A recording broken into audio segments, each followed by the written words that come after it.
Good evening. I am Father John Perez. I'm the Episcopal priest here at Epiphany Lutheran and Episcopal Church, and I thank you for being here tonight for the show. I need to make a couple of announcements for the good of the order. And yes, I'm visually impaired, legally blind, and Arlington is my guide dog. That's important for you to know because I'm about to give you safety instructions. The City of Marina requires that when we do this, I point out to you the emergency exits back there. And then the other emergency thing that people request is where the restrooms are, and just go straight out the door, go to your right where the restrooms are. So just keep in mind, in case of an emergency, the instructions were given by someone who could not see you. So I invite you at this time to enter, for us, be sacred space by turning your cell phones to silence and for the good of the actors. The play tonight is about 2.5 hours, so only 2 intermissions. So we want to get the show started as soon as possible. I am, as you can see, we are a small church. If you would like to make a donation or help tonight, there's envelopes there. There's a little box in the back if you'd like to make a donation. I'm not allowed to use guilt. But neither will I deprive you of your emotions, and just don't look into Arlington's eyes. And that'll do it for you. I also encourage you to, after tonight, to explore more of Matthew Shepard's life. If you have not seen, read about his story of his life, I know some of you remember the experience, but he died in '98, but in 2018, he was interned at the National Cathedral in Washington, D.C., where he's laid to rest now. And if you're ever in Washington, D.C., I invite you to go there and visit. And by extension, as an Episcopal church, we are part of the stewardship of his care. And so it's important for us to do the show. Also, as a gay person, it is important for us as we go into Pride Month and celebrate who we are in our community, to remember the struggles and challenges that we've had in the past and still have. You know, violence towards the LGBT community is still strong and growing. We live in a very difficult time, and maybe by tonight, this remembering Matthew Shepard helps us to remember the work that we still have to do. Maybe it also helps us focus. Sometimes in our communities, we have different issues over different things, and I think probably the most important thing that we can work on is our safety and care and well-being for each other. So I hope tonight this helps you in that path. So I think I've covered it all. Karen, did I cover it all? I think you did. I think I did. So thank you. Thank you. Thank you.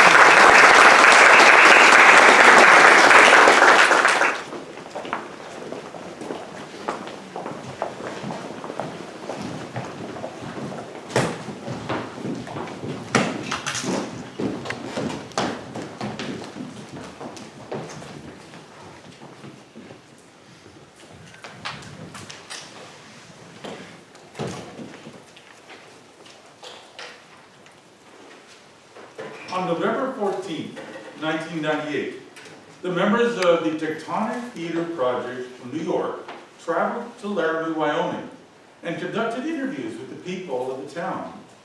During the next year, they will return to Laramie several times and conduct over 200 interviews. The play you are about to see is edited from those interviews, as well as from journal entries by members of the company and other found texts. Company member Greg Pierotti.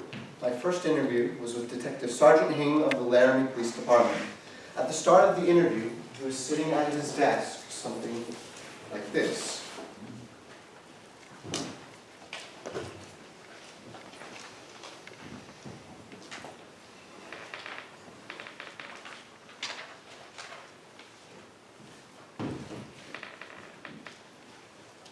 I was born and raised here. My family's third generation. My grandparents moved here in the early 1900s. We've had basically three, well, my daughter makes it fourth generation. Quite a while. It's a good place to live. Good people, lots of space. Now, all the towns in southern Wyoming are laid out in space because the railroad come through. And it was how far they could go before having to refuel every one. Now, Laramie was a major stopping point. That's why the towns are spaced so far apart. We're one of the largest states in the country and the least populated. There's so much space between people and towns here. So much time for reflection. Rebecca Hilliker, head of the theater department at the University of Wyoming.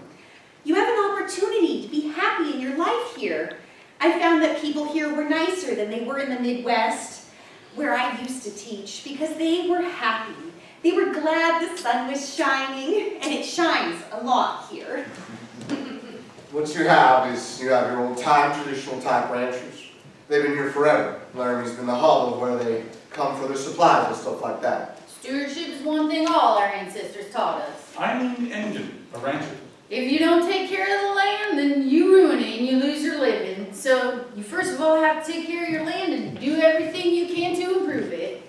I love it here. Doc O'Connor, a limousine driver. You couldn't put me back in that mess out back east. Best thing about it is the climate, the cold, the wind. They say a Wyoming wind will drive a man insane. But you know what? It don't bother me. Well, it bothers me sometimes, but most of the time, it don't bother me. And then you have the university population. I moved here after living in a couple of big cities. Philip Dubois, president of the University of Wyoming. I loved it there, but you would have to be out of your mind to allow your kids out after dark.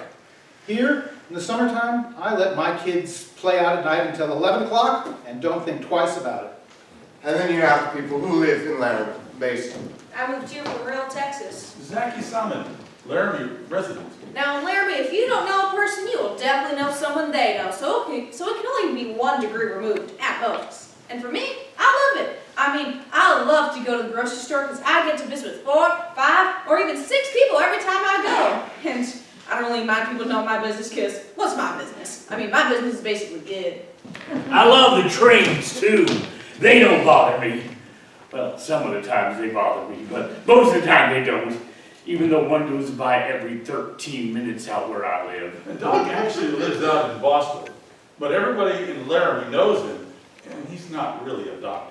They used to carry cattle, them trains. Now all they carry is diapers and cars. I grew up in Cody, Wyoming. April Silva, university student. Laramie's better than where I grew up, I'll give it that. It's a good place to live. Good people, lots of space. Now, when the incident happened with that boy, a lot of press people came here, and one time some of them followed me out to the crime scene. And, well, it was a beautiful day. Absolutely gorgeous day. Real crisp and clear, and the sky was that blue. You know, you'll never be able to paint. It's just sky blue, just gorgeous. And the mountains in the background, a little snow on them. And this one reporter lady, person was out here, and she said, "Well, who found the boy? Who's out here anyway?" and I said, well, this is a really popular area for people to run. And mountain biking's really big out here, horseback riding. It's just, well, it's close to town. And well, she looked at me and she said, "Who in the hell would want to run out here?" and then I said, well, this is a really popular area. You know, all you got to do is turn around and see the mountains and smell the air and just listen to the birds and take a look around. And there was just nothing with the story. I didn't feel judged. I felt that they were missing the point. Just missing the whole point. It's hard for us to talk about Laramie now, to tell you what Laramie is for us. Jedediah Schultz. If you would have asked me before, I would have told you. Laramie is a beautiful town. secluded enough that you can have your own identity. A town with a strong sense of community. Everyone knows everyone. A town with personality that most larger cities are stripped of. Now, after Matthew, I would say that Laramie is a town defined by an accident, a crime. We've become Waco, we've become Jasper. We're a noun, a definition, a sign. We may be able to get rid of that, but it will sure take a while.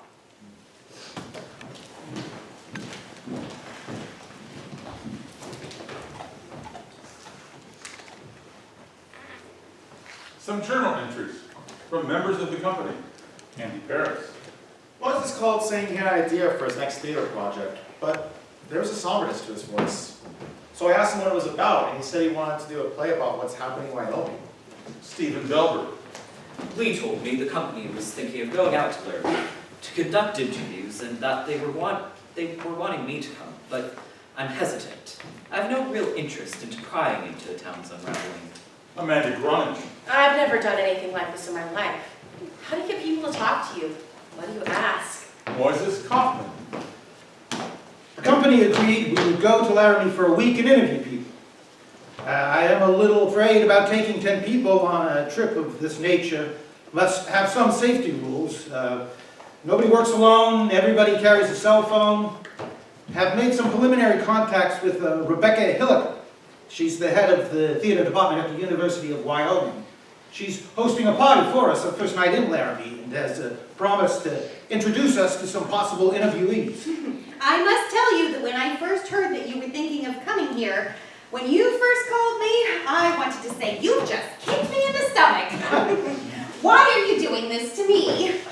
But then I thought, that's stupid. You're not doing this to me. And more importantly, I thought about it and decided that we've had so much negative closure on this whole thing. And the students really need to talk. When this happened, they started talking about it, and then the media descended and all dialogue stopped.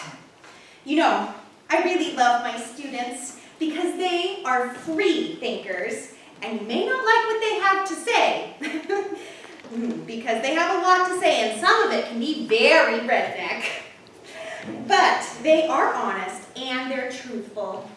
So there's an excitement here, a dynamic here with my students that I never had when I was in the Midwest or North Dakota.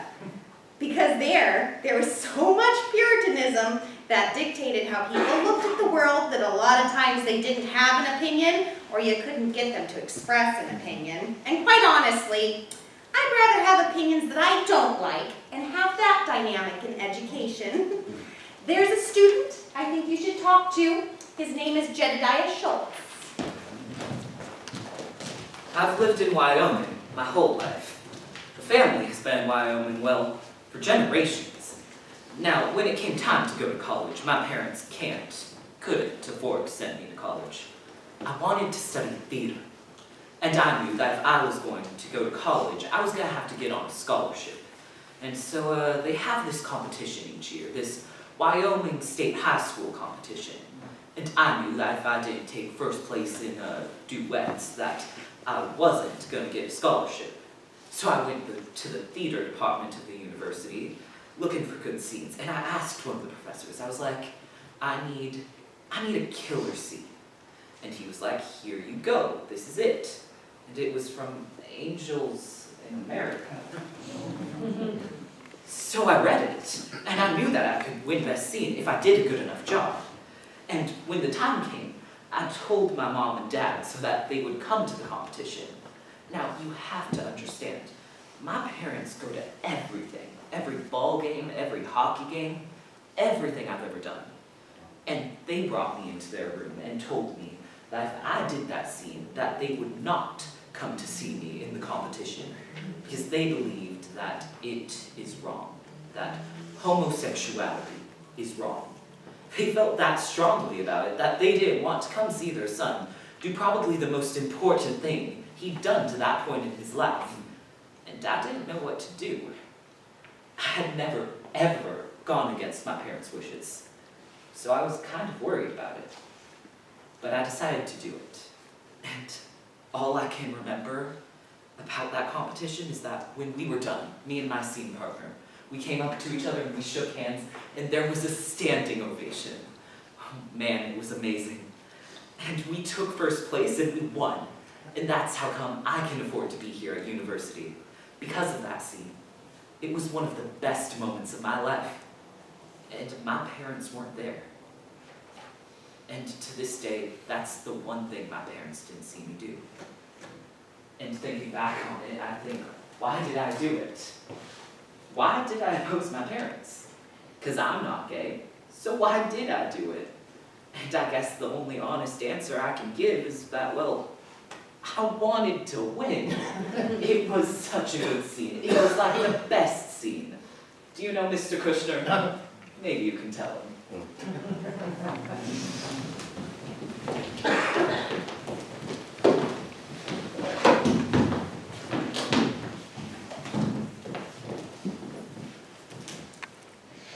Company member Greg Pierotti. We arrived today in the Denver airport and drove to Laramie.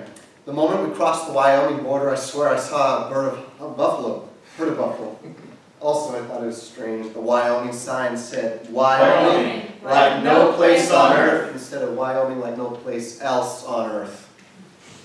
Company member Leigh Fondakowski. I stopped at a local inn for a bite to eat. My waitress said to me, "Hi, my name is Debbie. I was born in 1954 and Debbie Reynolds was big then, so yes, there are a lot of us around.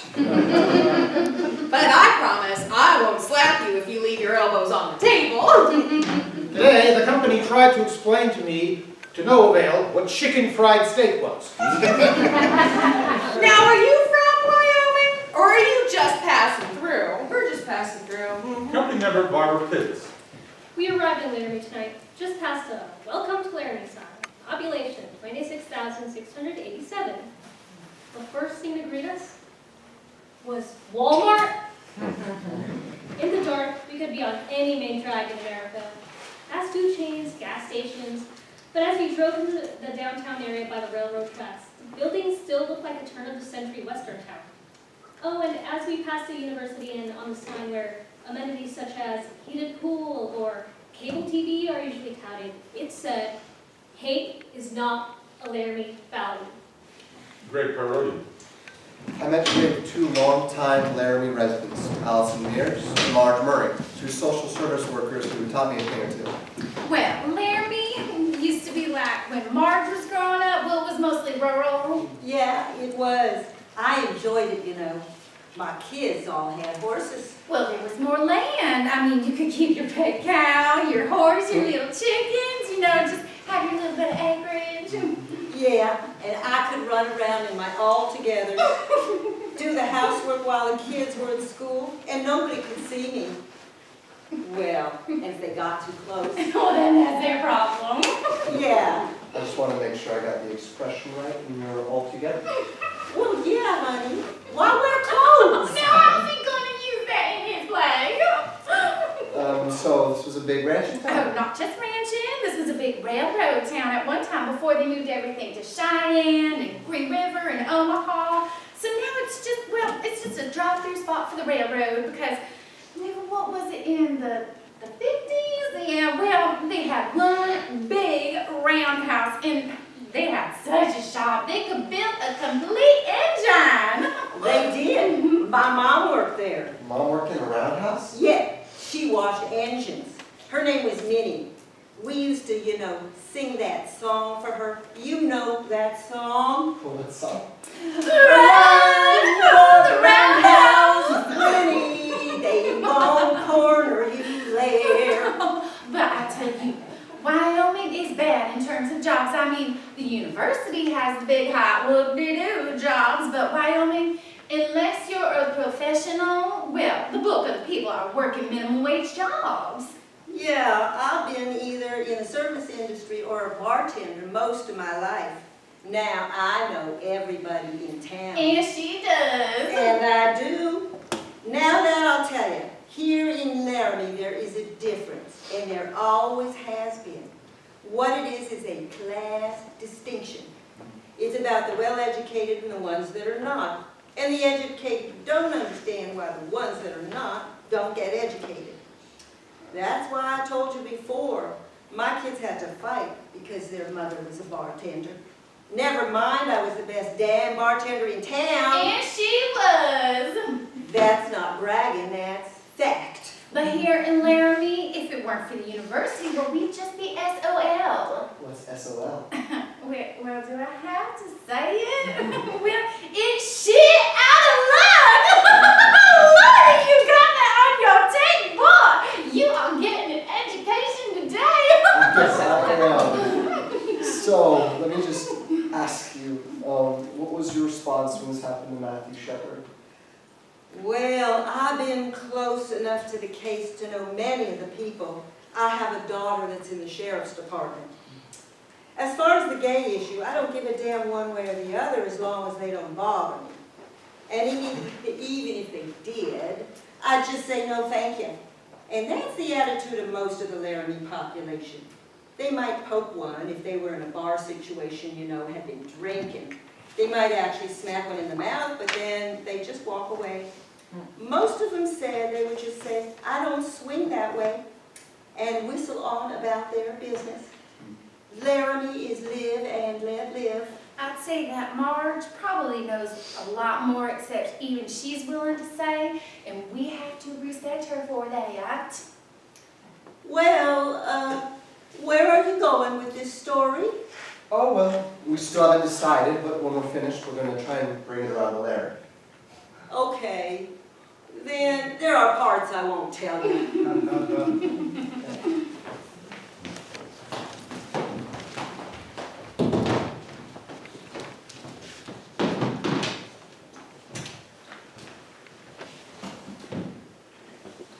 Company member Andy Paris.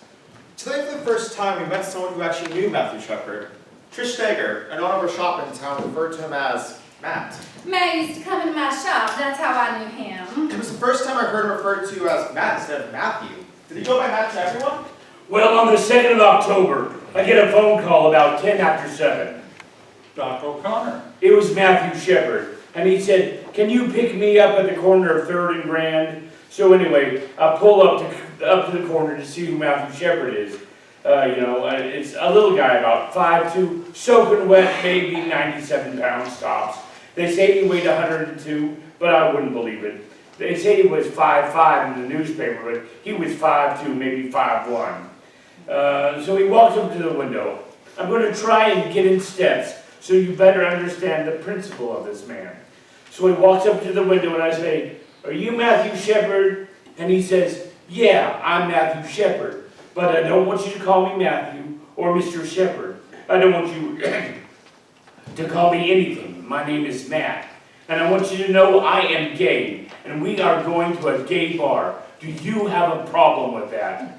And I said, how are you paying? The fact is, Laramie doesn't have any gay bars, and for that matter of fact, neither does Wyoming. So he was hired to take him down to Fort Collins, Colorado, about an hour away. Matt was a blunt little shit, you know what I'm saying? He always was. But I liked him because he was straightforward.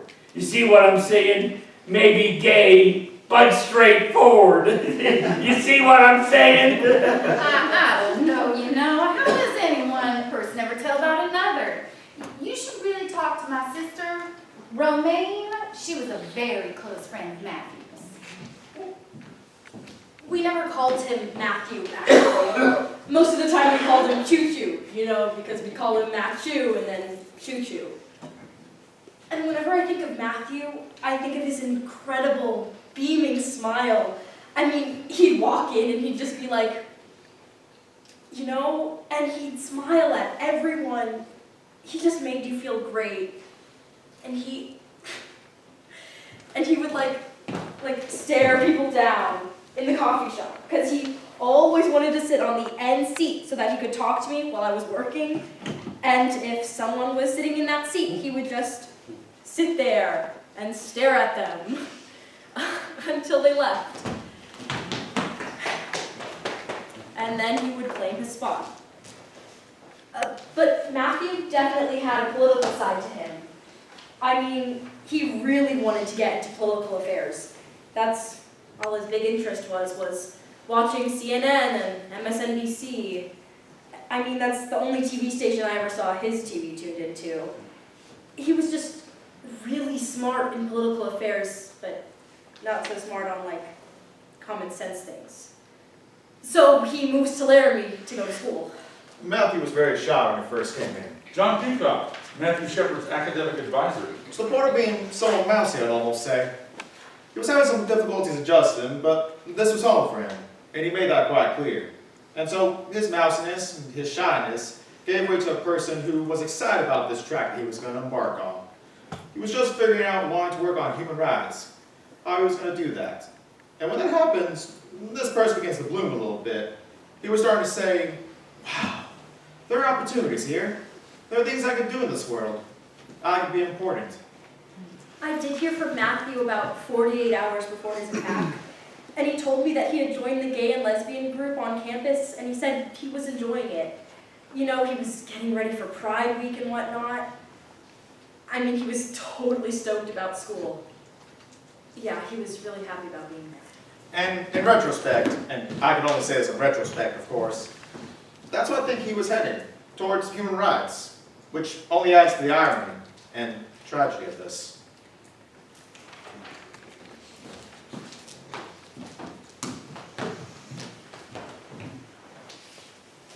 Let me tell you something else here. There's more gay people in Wyoming than meets the eye. I know that for a fact. They're not particularly, what do you call them, the queens, the gay people queens, you know, run around faggot types. No, they're the ones that throw bale, hay, jump on horses, brand them, and kick ass. You see what I'm saying? As I always say, don't fuck with a Wyoming queer, because they will kick you in your fucking ass. Hey, that's what I'm trying to do. But that's not the point of what I'm trying to say here. Because I know a lot of gay people in Wyoming. I know a lot of people, period. I've lived up here some 40-odd years. You see what I'm saying? And I don't think Wyoming people give a damn one way or another if you're gay or straight. That's just what I said. Doesn't matter. If there are 8 men and 1 woman in a Wyoming bar, which is often the case, now you stop and think. Who's getting what? You see what I'm saying? Jeez, it don't take an intelligent mind to figure that one out.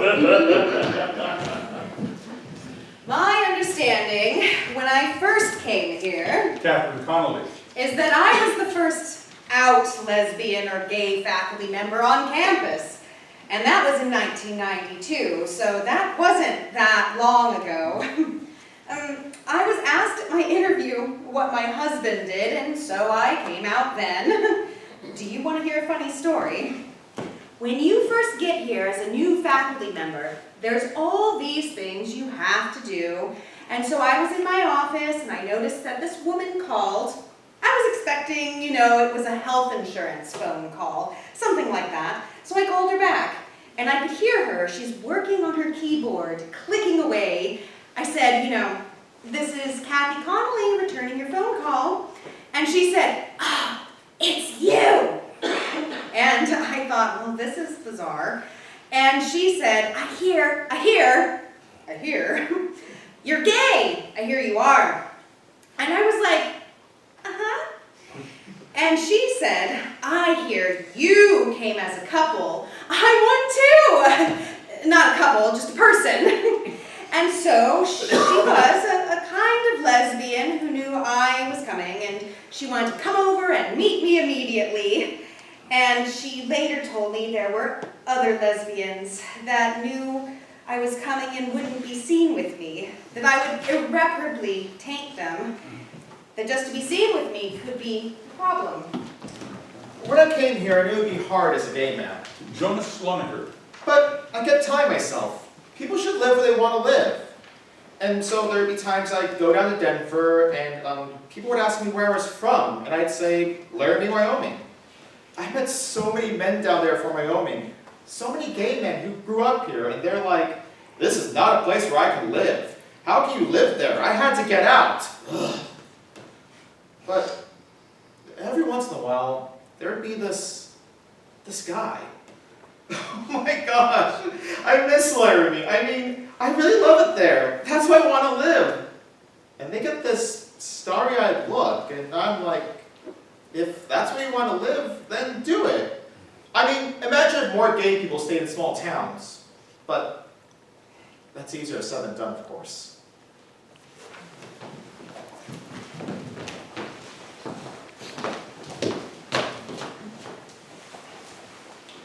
Today, we are moving from our motel and heading for a best Western. Moisés Kaufman. My only hope is that it's a better Western. Amanda Gronich. Today we divided up to go to different churches in the community. Moses and I were given a Baptist church. We were welcomed into the service by the Reverend himself standing at the entrance to the chapel. And this is what I remember of his sermon that morning.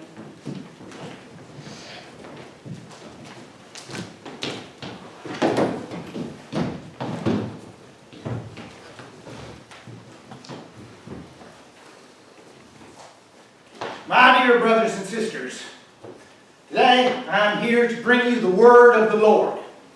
Now, I have a simple truth that I share with my colleagues, and I am going to tell it to you today. The word is either sufficient or it is not. Now, scientists tell me that human history, the world, is 5 billion or 6 billion years old. What's a billion years, give or take? The Bible tells me human history is 5,000 years old. The word is either sufficient or it is not. The sociology of religion in the West. Stephen Meade Johnson, Unitarian minister. Dominant religious traditions in this town, Baptist, Mormons, oh, they're everywhere. It's not just Salt Lake, they're all over. They're like jam on toast down here.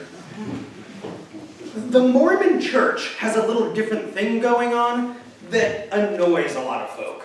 Doug Laws, state ecclesiastical leader for the Mormon church. And that is that we absolutely believe that God still speaks to man. We don't believe that God said it and some folks wrote it in the Bible. God speaks to us today, and we believe that. We believe that the prophet of the church has the authority to receive inspiration and revelation from God. So the spectrum would be, on the left side of it, so far left that I'm probably sitting by myself, is the Unitarian church. Unitarians are, by and large, humanists, many of whom are atheists. I mean, we're not even really that sure we're a true religion. Also to my right on the spectrum, who is credited Father Roger, Catholic priest, who is well established here. And God bless him, he did not equivocate at all when this happened. He hosted the vigil for Matthew that very night. I was really jolted because, when we went to the vigil, we wanted to get other ministers involved. And we called some of them, and they were not going to get involved. And it was like, we are going to stand back and see which way the wind is blowing. And that angered me immensely. We're supposed to stand out as leaders. I thought, wow, what's going on here? God has set boundaries, and one of our responsibilities is to learn. What is it that God wants? So, you study Scripture, you look to your leaders, and then you know the boundaries. Now, once you kind of know what the boundaries are, then you sort of get a feel for what's out of bounds. There's a proclamation a few years ago that came out on the family. A family is defined as a woman and a man and children. That is a family. Now, that's about as clear as you can state it. There's no sexual deviation in the Mormon church. No leniency. We just think it's out of bounds. I warn you, you will be mocked. You will be ridiculed for the singularity of your faith. Yeah. You put your trust in the Bible. It's in there. It's all in there. The Christian pastors, many of the conservative ones, were silent on this. Conservative Christians use the Bible to show the world it says here in the Bible. And most people believe, and they do, that the Bible is the Word of God. And how are you going to fight that? Now, I am a biblicist, which means that the Bible does not need me to be true. The Bible is true, whether I believe it or not. The word is either sufficient or it is not. I arrived in Laramie on September 15th. I looked around. Tumbleweeds, cement factory, and I thought, what in the hell am I doing here in Wyoming? And then 3 weeks later, I found out what the hell I was doing here in Wyoming.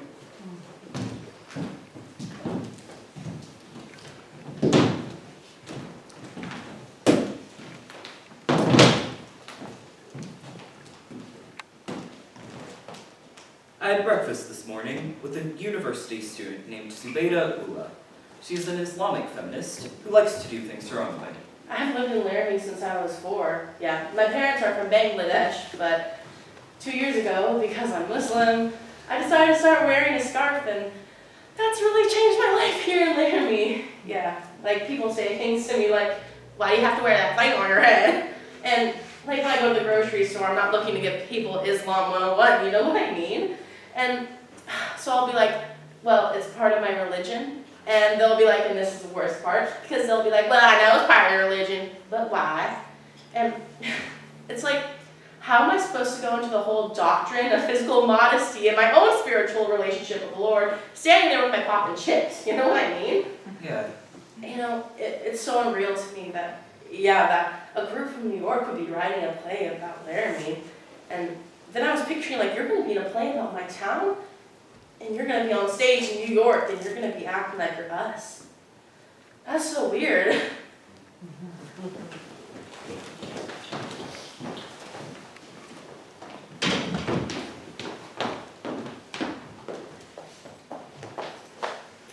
Hello?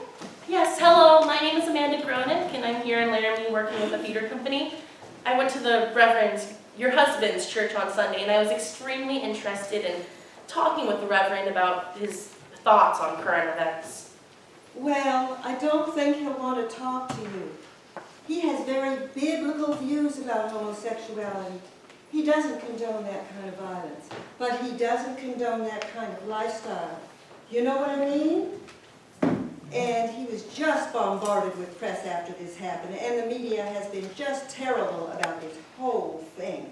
Oh, I know. I really understand. It must have been just terrible. Oh, yes. I think we're all hoping this just goes away. Well, do you think that maybe I could call back and speak with your husband just briefly? Well, all right, you can call him back. Tonight, at 9 o'clock. Thank you so much. I'll do that.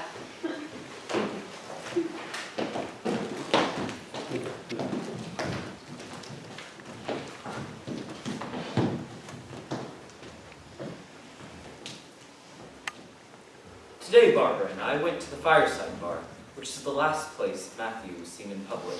The Fireside. Definitely feels like a college bar, with a couple of pool tables and a stage karaoke night.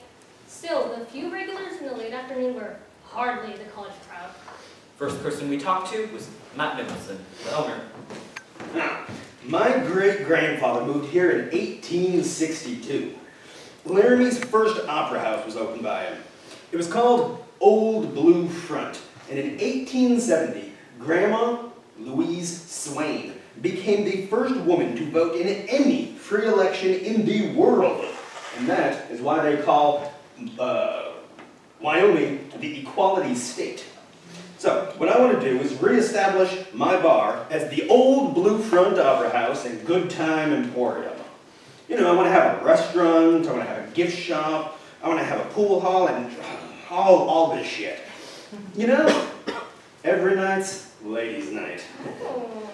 So, the Fireside is the first step towards the Old Blue Front Opera House and Good Time Emporium. So, what about the night Matthew Shepard was here? Well, we had karaoke that night, about 20 or 30 people. Matthew Shepard came in and he was sitting right about where you're sitting, just hanging out.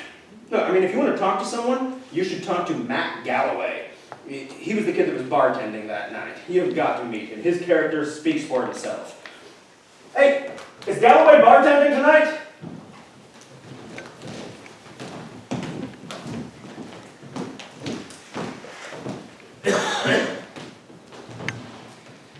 Okay, I'm gonna make this brief, quick, get it over with, but it'll be everything. Factual, just the facts. Here we go. 10 o'clock, I clock in. Usual time, Tuesday nights. 10:30, Matthew Shepard shows up, alone, sits down, orders a Heineken. Phil LaBrie, friend of Matthew Shepard. Matt liked to drink Heineken and nothing else. Heineken, even though it's $9.50 for a 6-pack. He'd always buy the same beer. So what can I tell you about Matt? Well, if you had 100 customers like him, he'd be the most perfect bar I've ever been in, okay? And nothing to do with sexual orientation, absolute mannerisms, manners, politeness, intelligence, taking care of me, as in tips, everything. Conversation, you dress nice, clean cut. Some people, just sit down, please, thank you, and offer intellect, within their vocabulary, but okay, well, so he just kicks it there. Didn't seem to have any worries or think he was looking for anyone, and just enjoying his drink and the company around. And now, approximately 11:45, Aaron McKinney and Russell Henderson come in. I didn't know their names then, but they're the accused, the perps.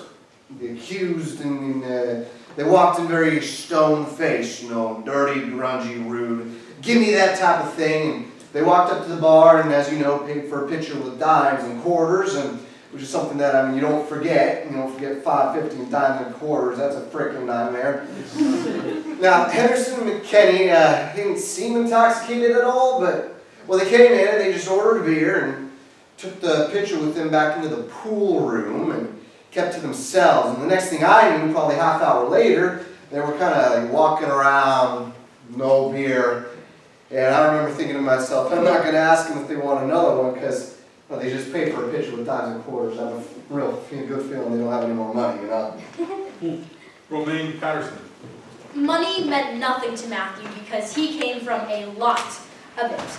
And if he would hand over his wallet in 2 seconds because money meant nothing. His shoes probably meant something. They can say it was a robbery, but I don't buy it, even for an iota of a second. Then a few moments later, I looked over and Aaron Russell had been talking to Matthew Shepard. Aaron said that a guy walked up to him and said that he was gay and wanted to get with Aaron and Russ. Kristen Price, girlfriend of Aaron McKinney. And that he got aggravated with it and told him that he was straight and didn't want anything to do with him. And walked off. He said that is when he and Russell went to the bathroom and decided to pretend that he was gay and to get him in the truck and rob him. Okay, no. They stated that Matt approached them, that he came on to them, and I absolutely positively disbelieve and refute that statement. 100% I refute it, and I'm going to give you 2 reasons why. 1, character reference. Why would he approach them? Why them? He wasn't approaching anybody else in the bar. They say he's gay, he's this flaming gay, he's going to come on to people. Like, that ain't any bullshit. He never came on to me. Hello? He came on to them, I don't believe it. 2, territorialism. Yeah, that's the word I'm going to use for this. That's the fact that Matt was sitting there, and Russell and Aaron were in the pool area. Upon their first interaction, they were in Matt's area, in the area that Matt had been in all night. So who approached who by that? But Matthew was the kind of person, he would never not talk to someone for any reason. If someone started talking to him, he'd be like, oh, blah, blah. He never had a problem just striking up a conversation with anybody. Matt did feel lonely a lot of times. And me knowing that, and knowing how gullible Matt could be, he would have walked right into it. The fact he was at a bar alone without any friends made him that much more vulnerable. So the only thing is, and this is what I'm testifying to, because I'm also basically the key eyewitness in this case, and well, basically what I'm testifying is that I saw Matthew leave. I saw 2 individuals leave with Matthew. I didn't see their faces, but I saw the back of their heads, and at the same time, McKinney and Henderson were no longer there, so you do the math. Actually, I think the DJ was the last one to talk to him on his way out that night. Give him a cigarette or something. His name's Shadow. I was the last person that Matt talked to before he left the fireside. I was just bullshitting around with my shit, and he stopped me. I stopped him, actually, and he said, hey, Shadow, and and I'm like, what, man, you getting ready to leave? And he's like, yeah, man, and this and that. And then I noticed them two guys. They were standing there, you know, standing there outside, and he was looking at them, and they were looking at him, and, you know, him and I went on for about 10 minutes, and you've seen these guys, and they looked, they were getting, like, worried or kind of anxious looking, and finally they left, and I seen it when they took off. It was a black truck. It was a small truck, and the three of them were sitting in the front seat, and Matt was seated in the middle. And I didn't think nothing of it, you know, because I didn't figure them guys was going to be like that.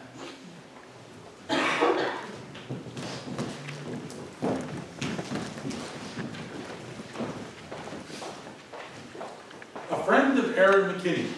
Oh, I've known Aaron a long time. Aaron was a good kid. I like Aaron a lot. That's why I was shocked when I heard this. I'm like, I know he was living out far at his trailer house is what he told me, with his girl. They just started dating last summer. They must have got pregnant as soon as they started dating, you know, because they had a kid. He was only 21 years old, but he was running around with the kid. You see, that's the kind of person Aaron was. Just like he always dressed in like big clothes, you know, like in Tommy Hilfiger, Polo, Gucci. At the time I knew him, he was just a young kid trying to, you know, he just wanted to fit in, you know, acting tough, acting cool, but you know, you could get in his face about it, and he would back down, like he was some kind of scared kid. Sherry Onenson. Russell was just so sweet. He was the one who was an Eagle Scout, and I mean, his whole presence was just quiet and sweet, so of course it doesn't make sense to me, and I know people snap and whatever, and it wasn't like a real intimate relationship. I was just his landlord. I did work at the Chuck Wagon too, and I remember, like, at this Christmas party, he was just totally drunk and out of his mind. Like, we were all pretty much party time, and he wasn't belligerent. He didn't change. His personality didn't change. He was still the same little meek Russell. I remember him coming up to me and saying, when you get a chance, Sherry, can I have a dance? And which we never did get around to doing that, but now I just want to shake him, you know? What were you thinking? What in the hell were you thinking?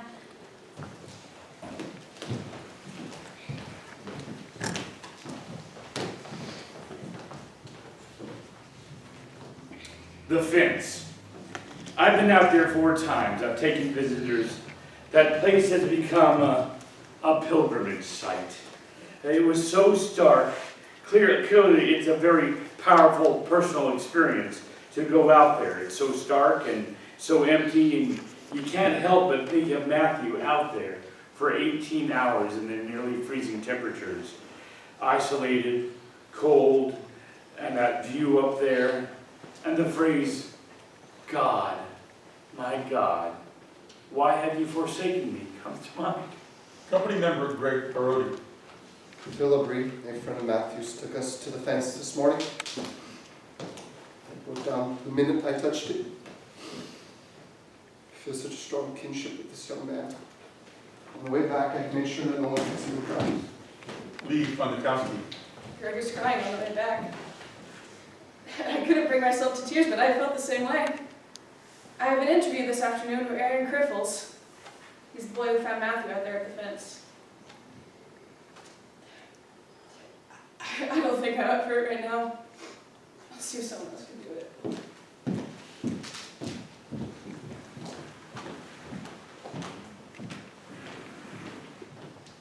Aaron Criffles. Well, I took off on my bicycle about 5 o'clock p.m. Wednesday from my dorm. I just kind of felt like going for a ride. So I went up to the top of Cactus Canyon, and I'm not super familiar with that area. So on my way back down, I didn't know where I was going. I was just sort of picking the way to go, which now just makes me think that God wanted me to find him. because there's no way that I was gonna go that way. So I was in some deep-ass sand, and I wanted to turn around, but for some reason I kept going.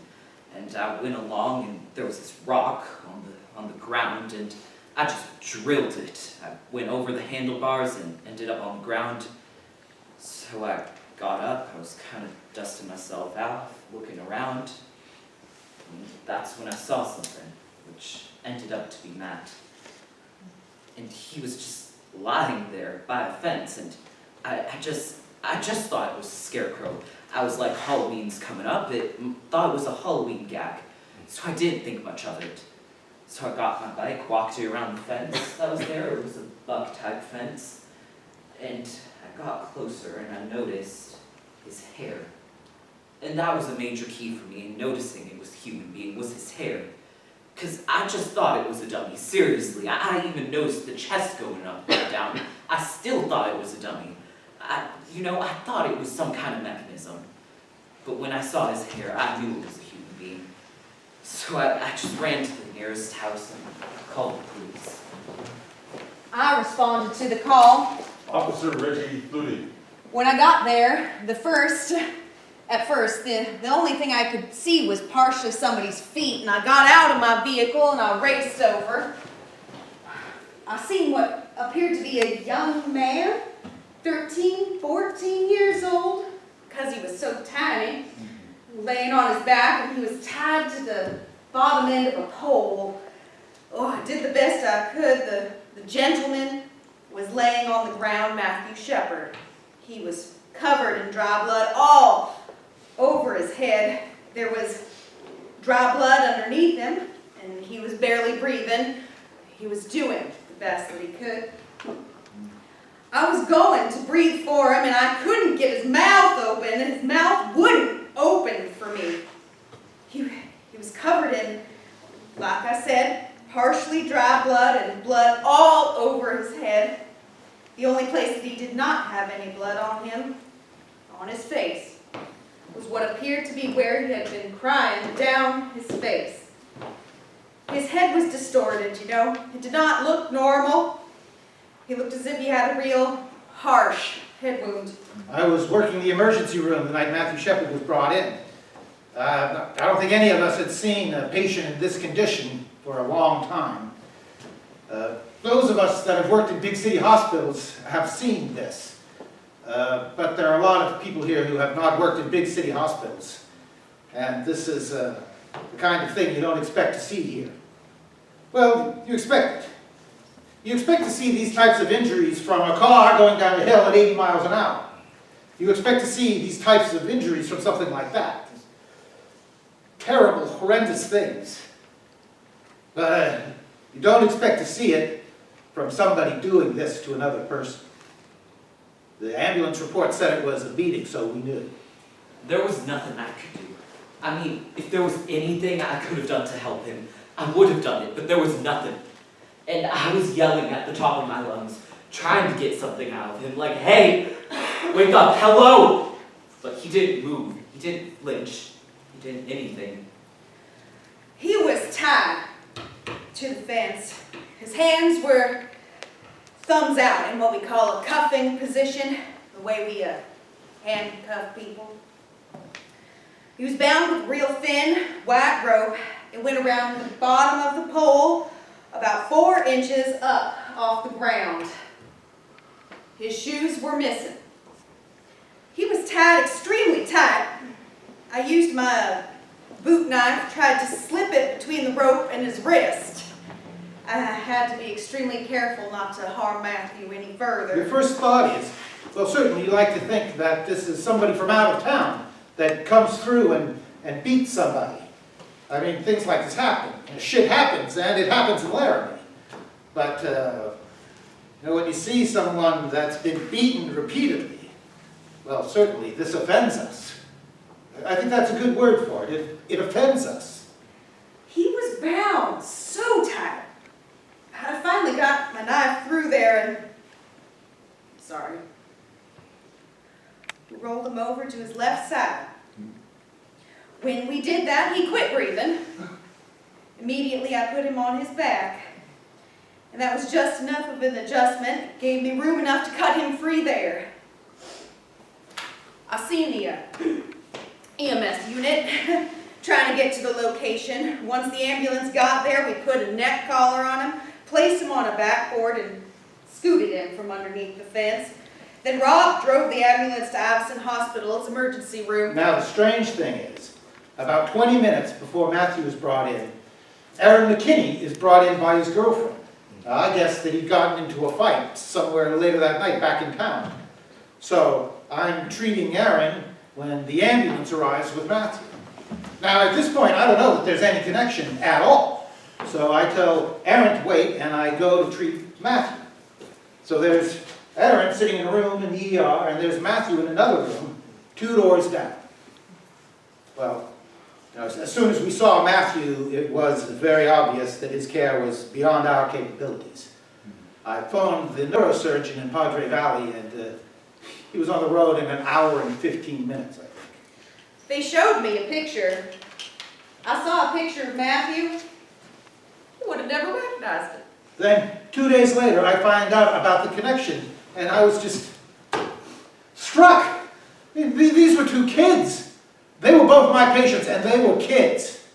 I cared for both of them, for both of their bodies. And, for a moment, I wondered, if this is how God feels when he looks at us. We're all his kids, our bodies and our souls. And I felt a great deal of compassion for both of them.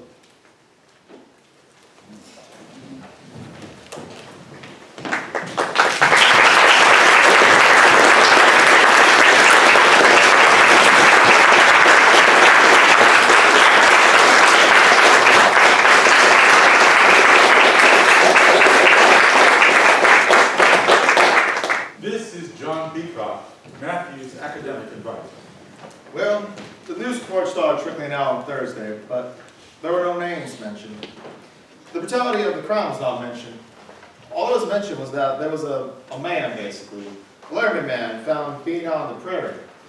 Later on that evening, it mentioned his name, and it was like, that's not the Matthew Shepard I know. That's not my students.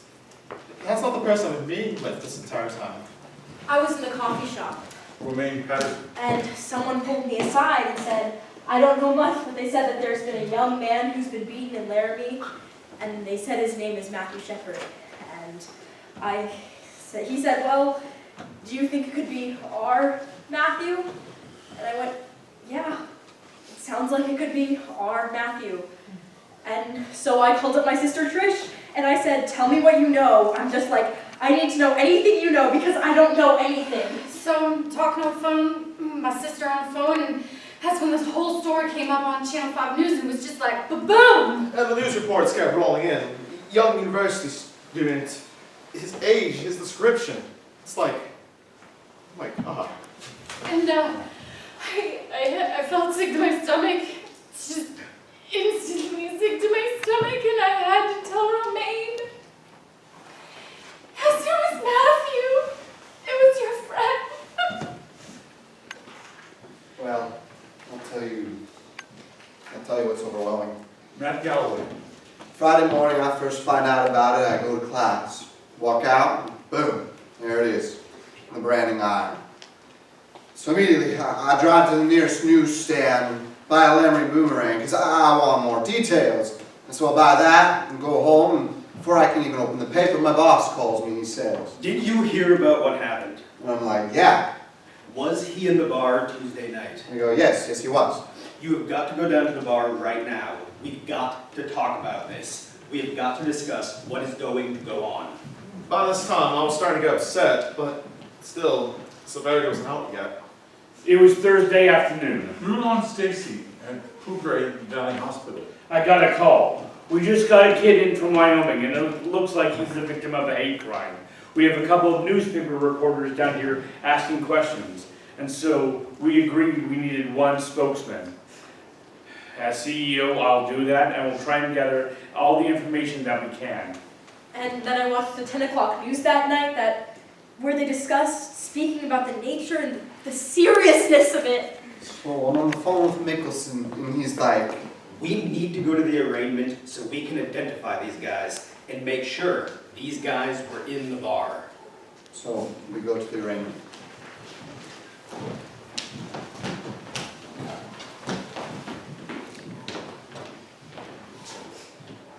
Our focus today turns to Laramie, Wyoming, and the Albany County Courthouse, where Aaron James McKinney and Russell Arthur Henderson are being charged for the brutal beating of Matthew Shepard, a gay University of Wyoming student.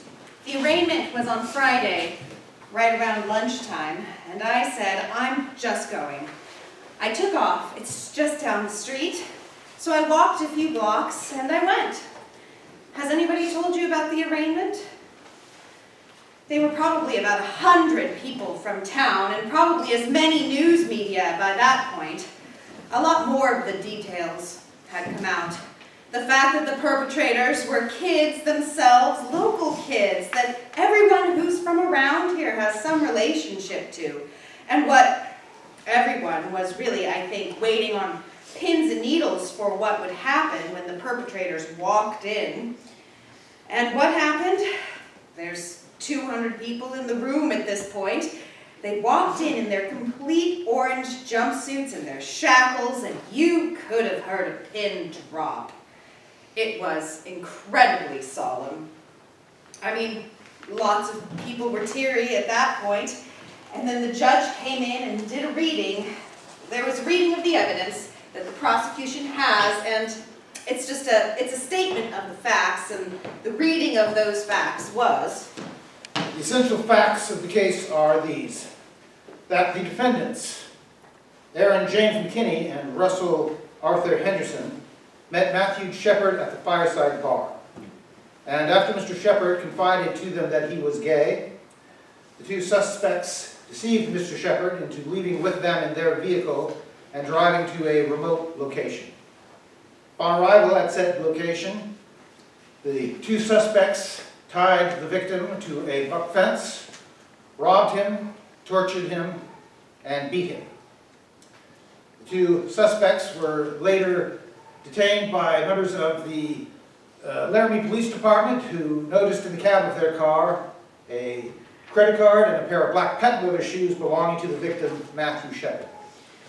I don't think there was any person who was left in that courtroom who wasn't crying at the end of it. I mean, it lasted 5 minutes, but it kept on getting more and more horrific, ending with... The said defendants left the victim begging for his life.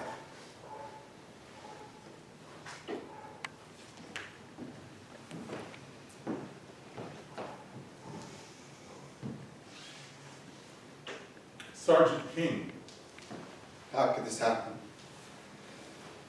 I think a lot of people just don't understand, and even I really don't understand how someone can do something like that. We have one of the most vocal populations of gay people in the state. Just pretty much live, and I live. Laramie resident Jeffrey Lockwood. My secret hope was that they were from somewhere else, that we could create that distance, you know? We don't grow children like that here. Well, it's pretty apparent that we do grow children like that here. So, that was the arraignment, and my response was pretty catatonic. Not sleeping, not eating, don't leave me alone right now. More and more details came in about the sheer brutality, motivations, how this happened, and then, quite frankly, media descended. There was no time to reflect on it anymore. Right. It's going to be controversial. Laramie, Wyoming, often called the Gem City of the Plains, is now at the eye of the storm. Aaron McKinney and his friend Russell Henderson came from the poor side of town. As a gay college student lay hospitalized in critical condition after a severe beating. People would like to think that what happened to Matthew was an exception to the rule, but it is an extreme version of what happens in our schools on a daily basis. It's a tough business, as Matt Shepard knew, and as his friends all knew, to be gay in cowboy country. It was huge. Yeah, it was herds. We're talking hundreds of reporters, which makes a huge dent in this town's population. There's reporters everywhere, news trucks everywhere on campus, everywhere in town, and we're not used to that type of attention to begin with. We're not used to that type of exposure. Tiffany Edwards, a local reporter.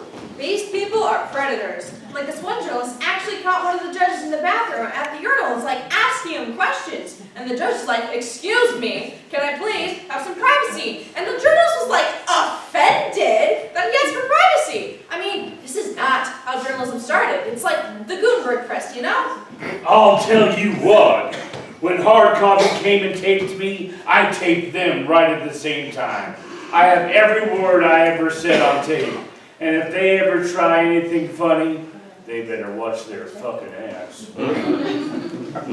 Wyoming Governor Jim Geringer, a first-term Republican, up for re-election.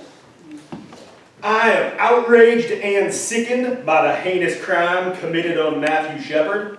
I extend my most heartfelt sympathies to the family. Governor, you haven't pushed hate crime legislation in the past. I would like to urge the people of Wyoming against overreacting in a way that gives one group special rights over another. We will wait and see if the vicious beating and torture of Matthew Shepard was motivated by hate. You got the beginning of the news story where they have the graphics in the background, and they got murder in Wyoming, and Wyoming's dripping red like it's got blood on it or something, and it's like, well, what is this? It's sensationalism. And we're going, wait a minute, we had the guys in jail in less than a day. I think that's pretty damn good. And for us to be more or less malign, Eileen and Gil Engine. that Laramie we're residents. that we're not good community, and we are. The majority of people here are good people. You get your bad apples every once in a while. And I think that the gay community took this as an advantage. Said, well, this is a good time for us to exploit this. Bill McKinney, father of one of the accused. Had this been a heterosexual that these two boys decided to take out and rob, this never would have made the national news. Now my son is guilty before he's even had a trial. Look, I do think that the media actually made people accountable. Because they made people think. Because people were sitting in their homes, like watching TV and listening to CNN and watching Dan Rather and going, "Jesus Christ, well, that's not how it is here." Well, how is it here?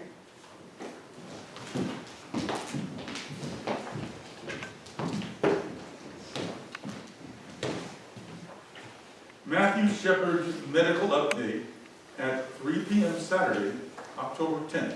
By this point, I looked out, and where there had been 2 or 3 reporters, it must have been 10 or 15 still photographers, another 20 or 30 reporters, and 10 video cameras. The parents had just arrived. I'd barely introduced myself to them, and I looked out there and I thought, my gosh, what am I going to have to do here?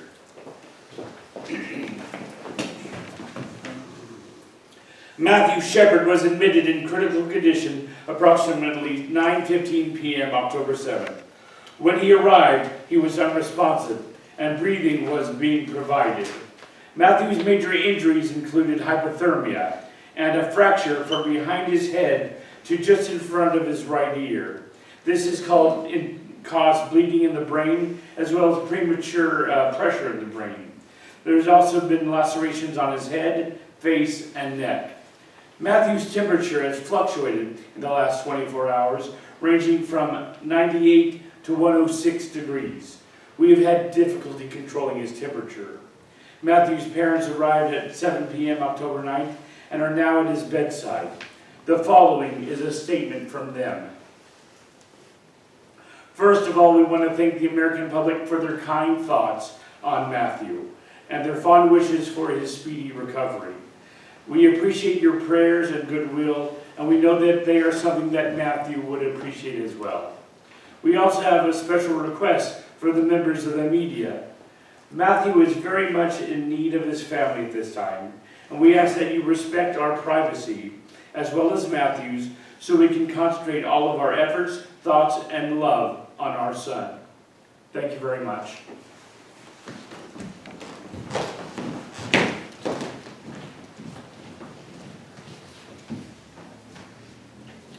Both Aaron McKinney and Russell Henderson pled not guilty to to all charges. Their girlfriends, Chastity Pasley and Kristen Price, also pled not guilty after being charged as accessories after the fact. On their next trip, they spoke with the chief investigating officer on the case, Detective Red Debris of the Albany County Sheriff's Department.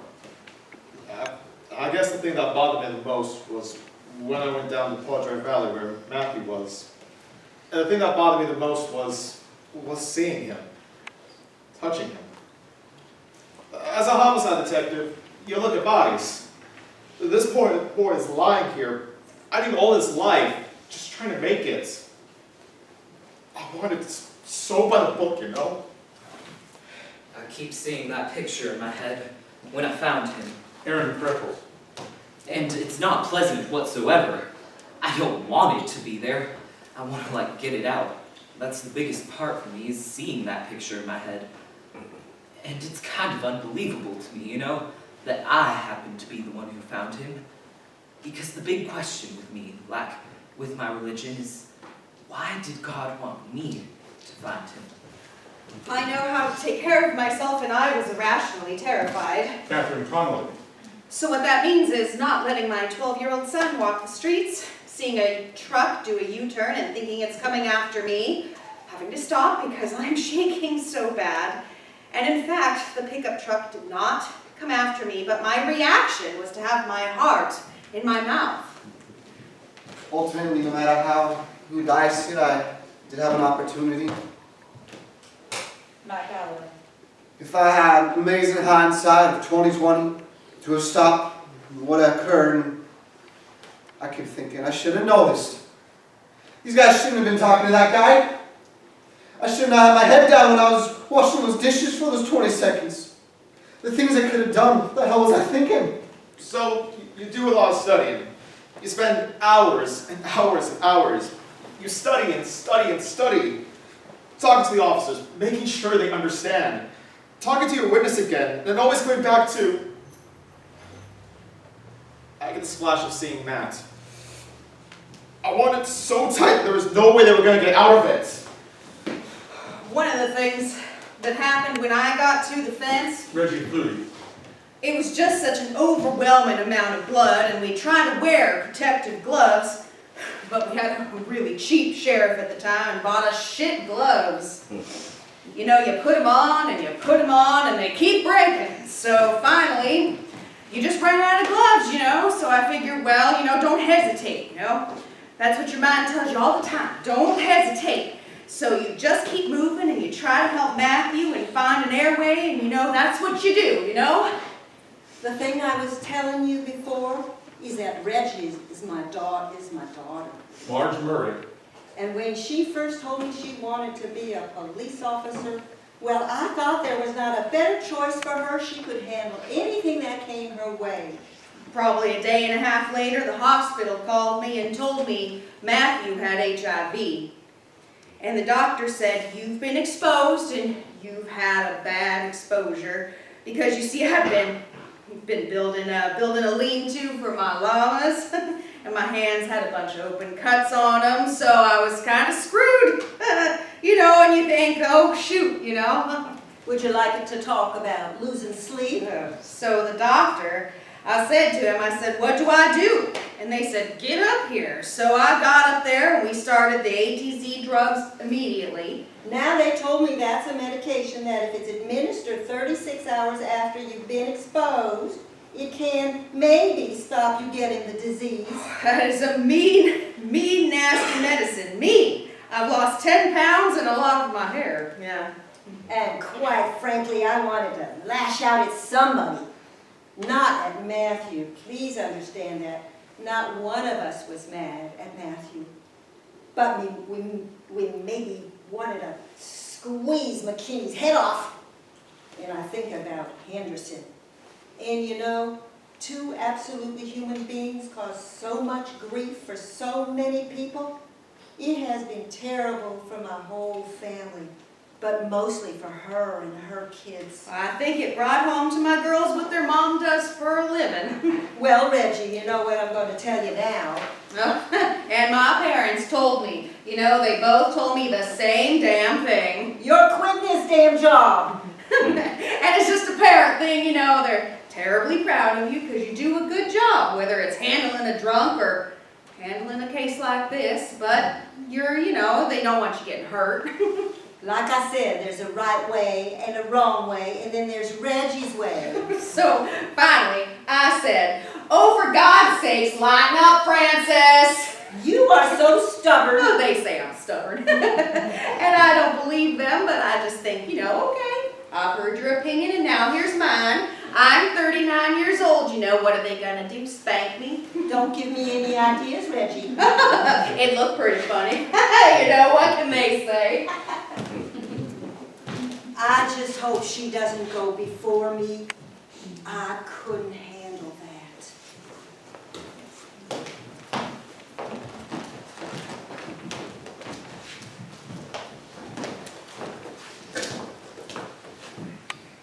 University of Wyoming President Philip Dubois. This is a young person who read my statement on the Denver Post story and sent me an email. To me, directly. It says, You and the straight people of Laramie and Wyoming are guilty of the beating of Matthew Shepard, just as the Germans who look the other way are guilty of the deaths of the Jews, the Gypsies, and the homosexual. You have taught your straight children to hate their gay and lesbian brothers and sisters. Unless and until you acknowledge that Matt Shepard's beating is not just a random occurrence, not just the work of a couple of random crazies, you have Matthew's blood on your hands! you know, I just can't begin to tell you what that does to you. And it's like, you know, how can you possibly know what I'm thinking? How can you possibly know what this has done to me and my family and my community? That first week alone, vigils for Matthew Shepard were held in Laramie, Denver, Fort Collins, and Colorado Springs. Soon after, in Detroit, Chicago, San Francisco, Washington, D.C., Atlanta, Nashville, Minneapolis, and Portland, Maine, among others. In Los Angeles, 5,000 people gathered, and in New York City, a political rally ended in civil disobedience and hundreds of arrests. And the Poudre Valley Hospital website received close to 1 million visitors from across the country and around the world, all expressing hope for Matthew's recovery. Matthew Shepard Medical Update at 9 a.m. Sunday, October 11th.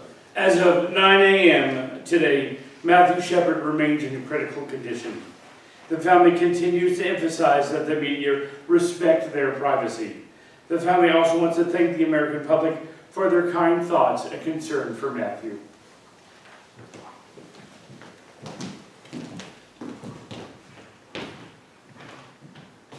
There are certain things when I sit up in church. Jedediah Schultz. And the Reverend will tell you flat out that he doesn't agree with homosexuality, and I don't know. I think right now I'm going through changes. I'm still learning about myself, you know, and I don't feel like I know enough right now to make a decision that says homosexuality is right. When you've been raised your whole life, that's wrong, and right now I would say that I don't agree with it. Yeah, that I don't agree with it. But maybe that's just because I couldn't do it. And speaking in religious terms, I don't think that's how God intended it to happen. But I don't hate homosexuals, and I mean, I'm not going to persecute them or anything at all. I mean, that's not going to be getting in the way between me and the other person at all. Well, it's preached that in schools being gay is okay. Yeah. Conrad Miller, Laramie resident. Yeah, and my kids asked me, I'd sit them down and I'd say, well, this is what gay people do. This is what animals do, okay? Yeah, I tell them this is the life, this is the lifestyle, this is what they do, and I'd say that's why I believe it's wrong. There's a lot more gay people around than what you think. Murdoch Cooper, a Laramie resident. Doesn't bother anybody because most of them that are gay or lesbian know damn well who to talk to. Step out of line, you're asking for it. Well, people are saying that he made a pass at him. You don't pick up regular people. Now, I'm not trying to defend their actions, but it made me feel better because it was partially Matthew Shepard's fault and partially the fault of the two guys who done it. You know, maybe it was a 50-50 thing. Yes, as a lesbian, I was more concerned for my safety. Exactly, Summon. I think we all were. I think it's because somewhere inside we all knew it could happen to us at any time, you know? I mean, I would be afraid to walk down the street and display any sort of physical affection for my partner. You don't do that here in Laramie. Well, there's this whole idea. You leave me alone and I leave you alone. Jonas Slonaker. And it's even in some of the Western literature, you know, live and let live. That is such crap. I tell my friends that. Even my gay friends bring it up sometimes. I mean, I'm like, that is crap, you know? I mean, basically what it boils down to, if I don't tell you I'm a fag, you won't beat the crap out of me. I mean, what's so great about that? That's a great philosophy?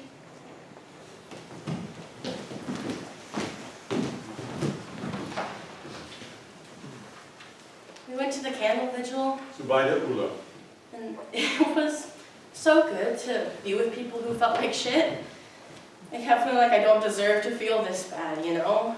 And someone got up there and said, "Come on, guys, let's show the world that Laramie is not this kind of town." But it is that kind of town. If it wasn't this kind of town, why did this happen here? I mean, you know anything like that's a lie. And because it happened here. So how could it not be a town where this kind of thing happens? Like, that's just totally like looking at an Escher painting and being all confused. It's like totally circular logic. Like, how can you even say that? And we have to mourn this, and we just have to be sad that we live in a town, a state, a country where shit like this happens. And I'm not gonna step away from that and say, we need to show the world that this didn't happen. I mean, these people are trying to distance themselves from this crime. And we need to own this crime, I feel. Everyone needs to own it. We are like this. We are like this. We are like this.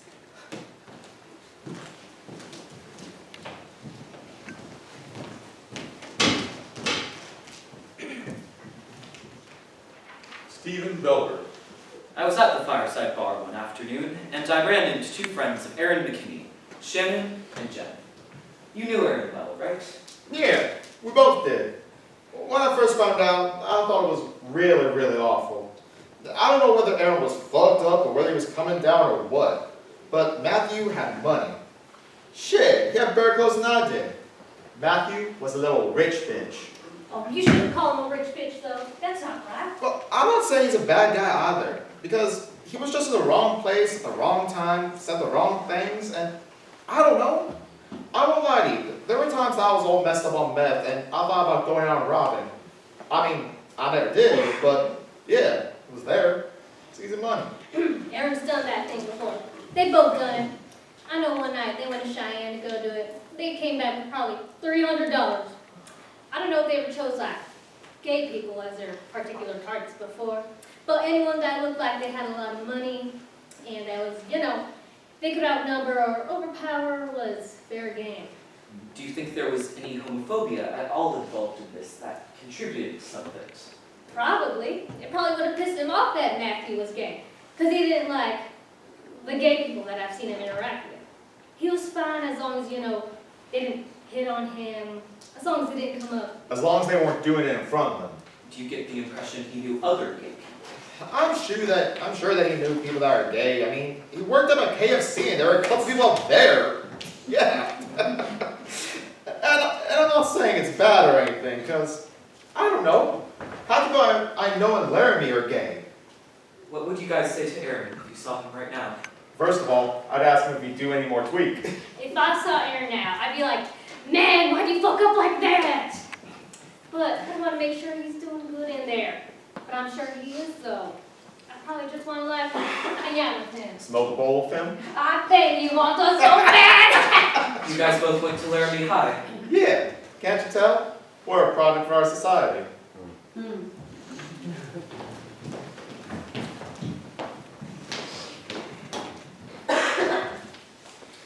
On a day that is traditionally given over to nothing more profound than collegiate exuberance and the fortunes of the University of Wyoming football team, this community on the high plains had a different kind of homecoming Saturday, as many searched their souls in the wake of a vicious, apparent anti-gay hate.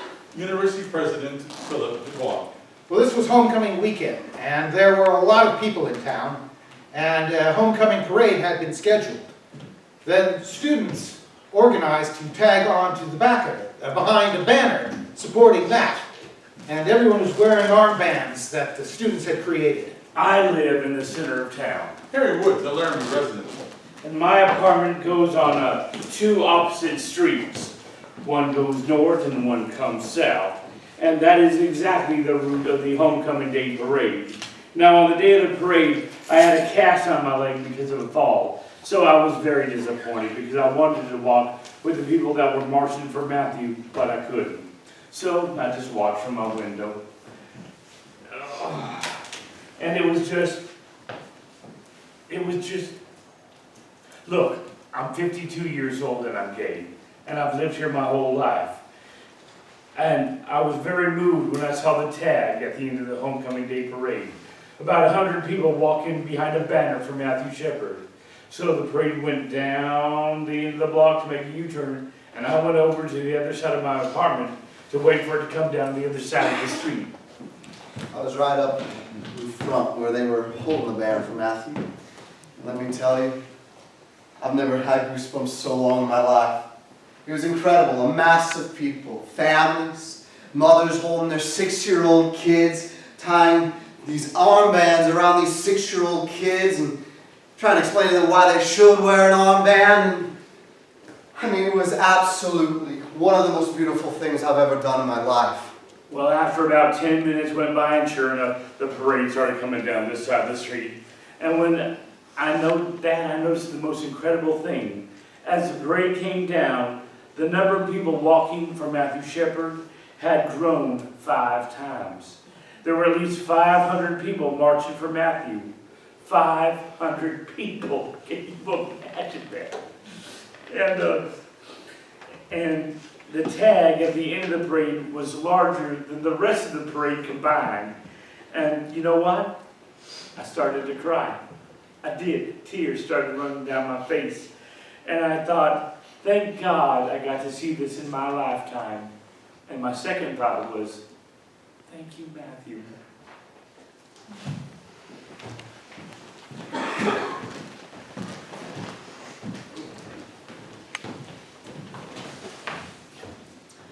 I really haven't been all that involved per se. My husband's a highway patrolman, so that's really the only way that I've known about it. Now, when I first found out, I thought it was just horrible. I can't. Nobody deserves that. I don't care who you are.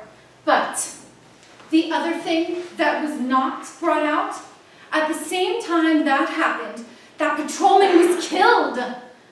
And there was nothing. Nothing! They didn't say anything about the old man that killed him. He was driving down the road, and he shouldn't have been driving, and he killed him. It was just a little piece in the paper. And we lost one of our guys! You know, my husband worked with him. This man was brand new on the force. But I mean, here's one of ours, and it was just a little piece in the paper. And a lot of my feeling that the media is portraying Matthew Shepard as a saint and making him as a martyr. And I don't think that he was. I don't think he was that pure.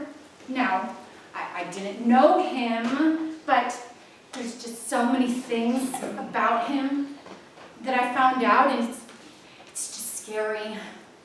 You know, about his character and spreading AIDS and a few other things. You know, being the kind of person that he was just a barfly, you know. And I think he pushed himself around. I think he flaunted it. Everybody's got problems. But why they exemplified him? I don't know. What's the difference if you're gay? A hate crime is a hate crime. And if you murder someone, you hate them.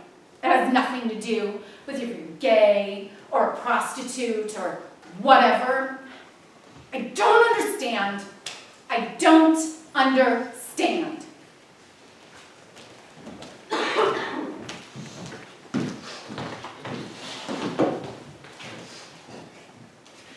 Company member Leigh Fondakowski. This is one of our last days on our second trip to Laramie. Greg and I have been conducting interviews nonstop, and we are exhausted. We are to meet Father Roger at 7:30 in the morning. I was wishing we'd just skip it all together, but we have to follow through to the end, right? So here we go, 7:30 a.m., 2 queers and a Catholic priest. Matthew Shepard has served us well. You realize that? He has served us well. And I do not mean to condemn Matthew to perfection, but how can I mention anyone who has done more for this community than Matthew Shepard? And I'm not going to stand here and say I was just this bold guy, no fear. I was scared. I was very vocal in this community when this happened. And I thought, you know, should we call the bishop and ask his permission to do the vigil? And I was like, hell no, I'm not going to do that. His permission doesn't make it correct. You realize that. And I'm not knocking bishops, but what is correct is correct. You people are just out here on a search, though. I will do this. I will trust that if you people write a play of this, that you say it right. Say it correct. I think you have a responsibility to do that.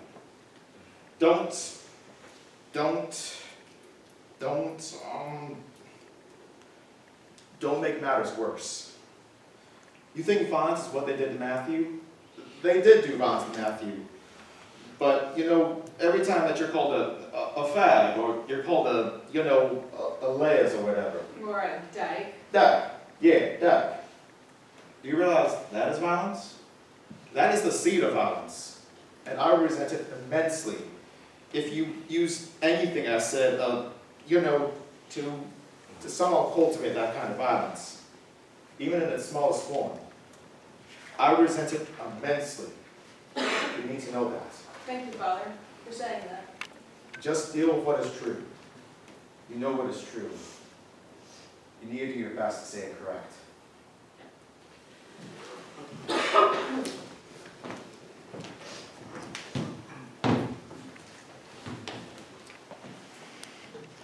Andrew Gomez, a prisoner. I was in there. I was in jail with Aaron in December. Got thrown in over Christmas. Assault and battery, 2 counts. I don't want to talk about it. But we were sitting there, eating our Christmas dinner, trying to eat my stuffing, my motherfucking bread, my little roll and whatnot. And I asked him, I was like, hey, homie, tell me something. Tell me something, please. Okay, I'm trying to think how I worded this. I was like, why did you kill a faggot if you're going to be destined to be a faggot later? You know, I mean, think about it. He's either going to get humped a lot or he's going to die. So why would you do that? I don't understand that. And you know what he told me? Honest to God, what he told me. He goes, he tried to grab my dick. That's what he said, man. He's dumb, dog. He don't even act like it was me. Now, I heard they were auctioning those boys off.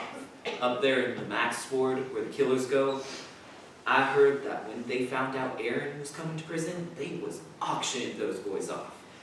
I want him, I'll put away 5, 6, 7 packs of cigarettes. Auction his ass off. I'd be scared to go to prison if I was those 2 boys.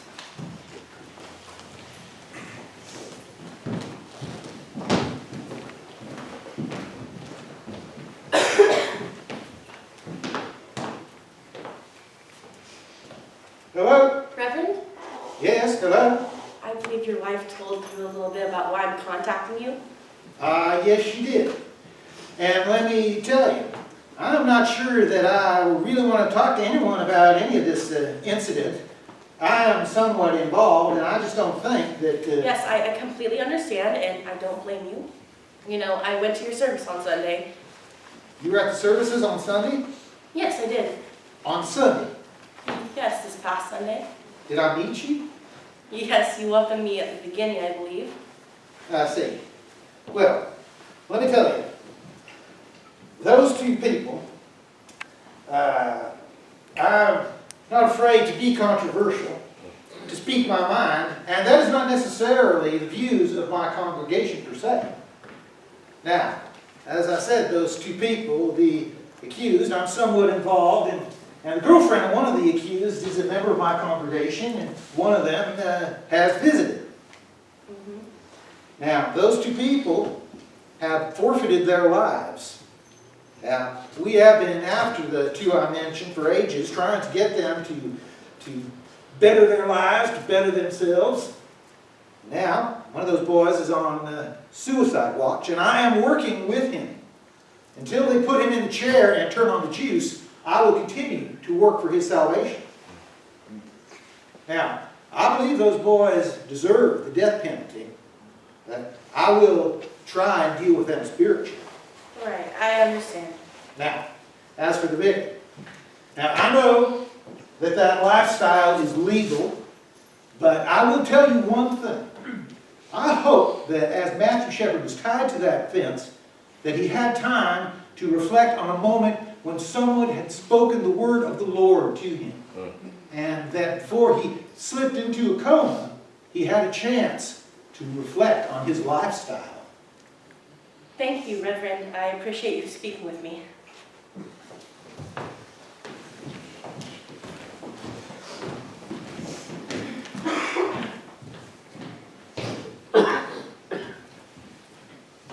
About 11:30 that night, I had just barely gone to bed, and Margot, our chief operating officer, called and said, His blood pressure has started to drop.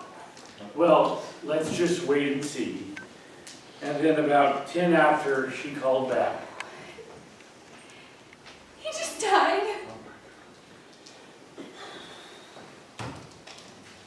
So I quick got dressed and went down to the ICU, and Judy was there, and she put her arms around me, and I put my arms around her, and we just stood there for 10 minutes because, well, what else are you going to do?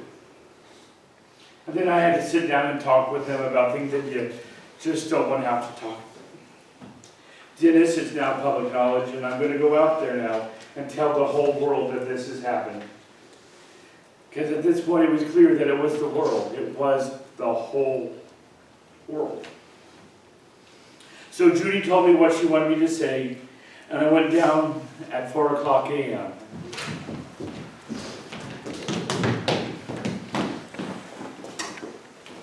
Matthew Shepard medical update for 4:30 a.m., Monday, October 12th.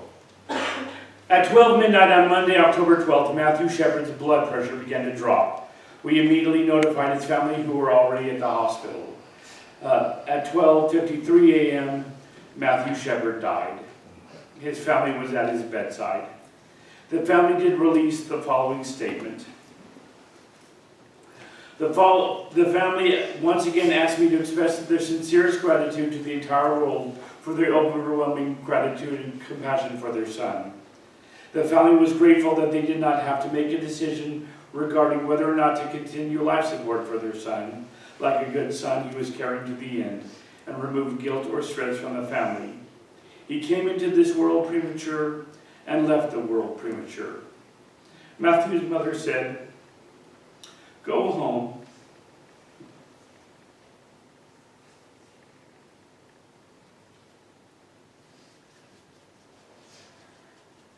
Give your kids a hug. And don't let a day go by that they don't know that you love them."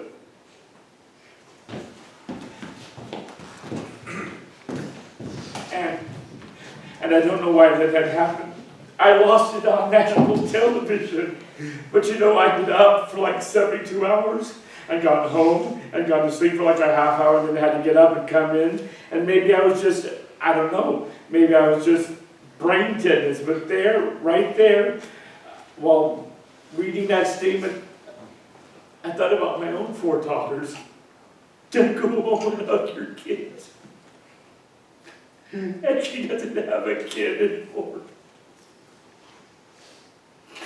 And here I am thinking, my God, this is so lame.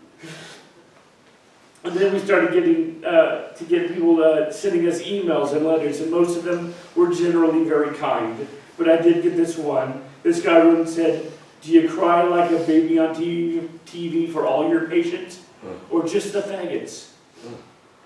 And I told you before, homosexuality is not something which I agree with. But I guess after being thrown into all of this, I guess I just didn't understand the magnitude of some people's hate. Of all the letters that we got, there were maybe 2 or 3 that were like that.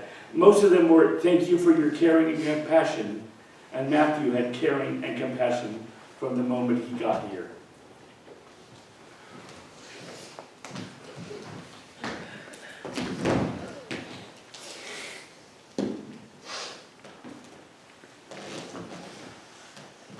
I spoke with Doc today and told him we would soon be coming back out for the upcoming trials of Russell Henderson and Aaron McKinney. And this is what he had to say. Well, I'll tell you what, if they put those 2 boys to death, that would defeat everything Matt would be thinking on them. Because Matt would not want those 2 to die. He'd want them to live with hope. H-O-P-E. Just like the whole world had hoped that Matt would survive, the whole thing, you see, the whole thing ropes around hope. H-O-P-E.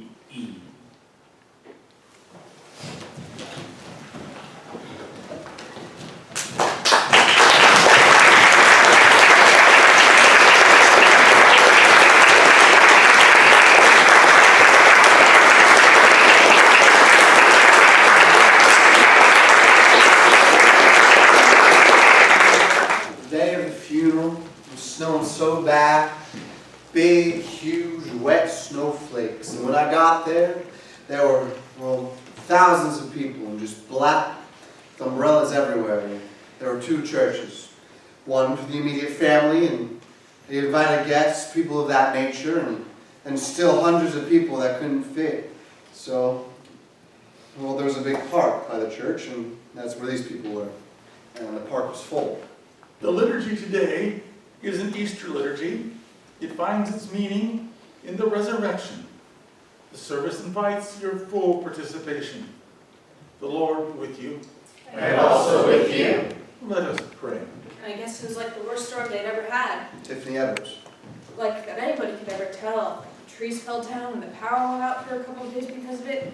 And I just thought, it's like the forces of the universe are at work, you know? Like whatever higher spirit you know that blows storms was blowing this storm.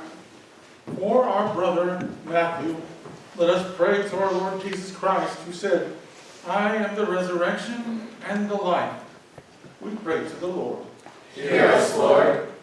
Lord, you who consoled Martha and Mary in their distress, draw near to us who mourn for Matthew, and dry the tears of those who weep. We pray to the Lord. Hear us, Lord.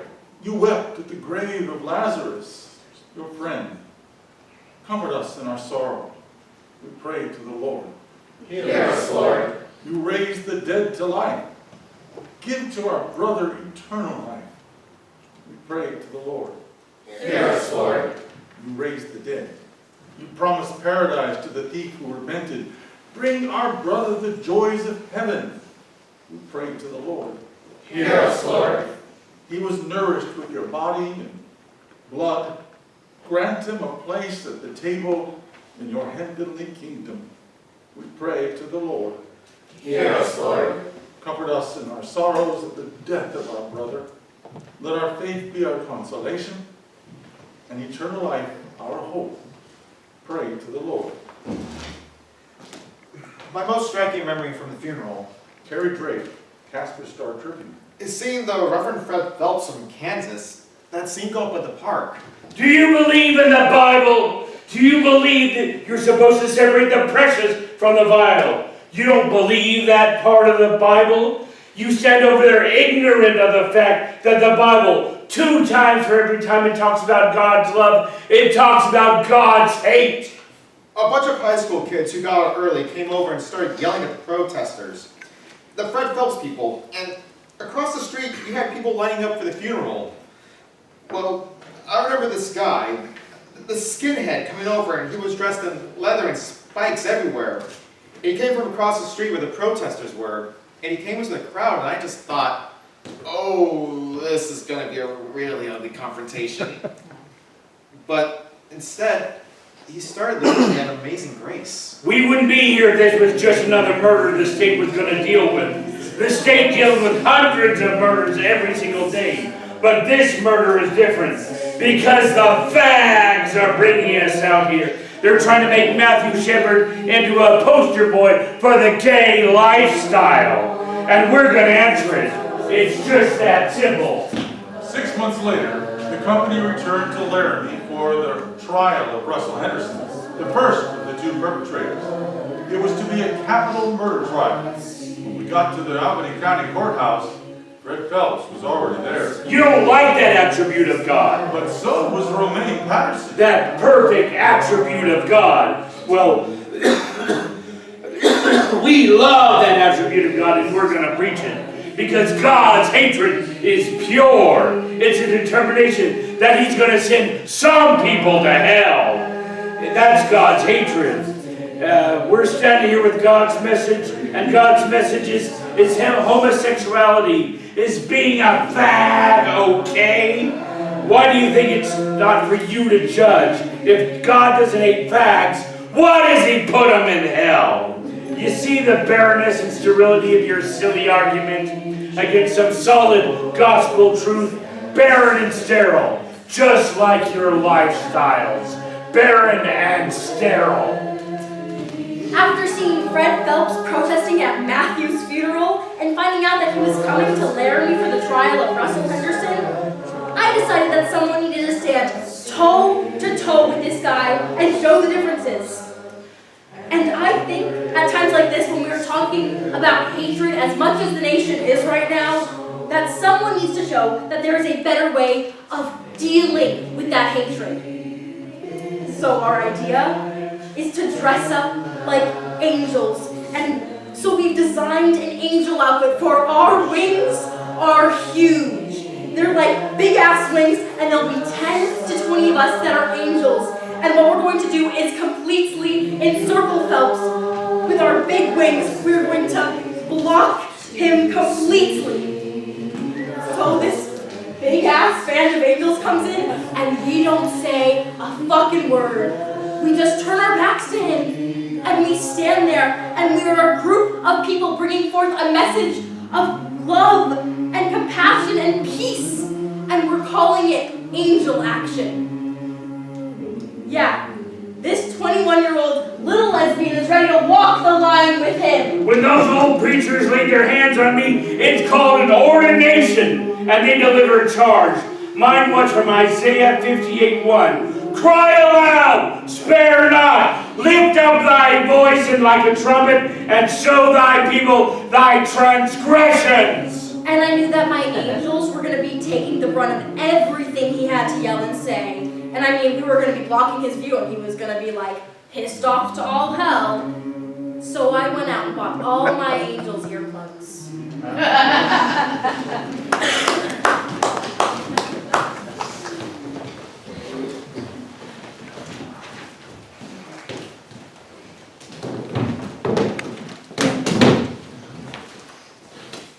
The court is in session. Romaine Patterson's sister, Trish Steger. As soon as they started jury selection, you know, everybody was coming in my shop with, I don't want to be on this trial. I hope they don't call me. Or, oh my God, I've been called. How do I get off? Just wanting to get as far away from it as they could. Very fearful that they were going to have to be a part of that jury. And then I heard Henderson had to sit in the courtroom while they questioned prospective jurors. And one of the questions that they ask is, would you be willing to put this person to death? And I understand that a lot of the comments were, yes, I would. Yes, I would, Your Honor. Yes, sir. Absolutely. Yes, sir. No problem. Yep. Well, can you imagine hearing that? You know, juror after juror after juror?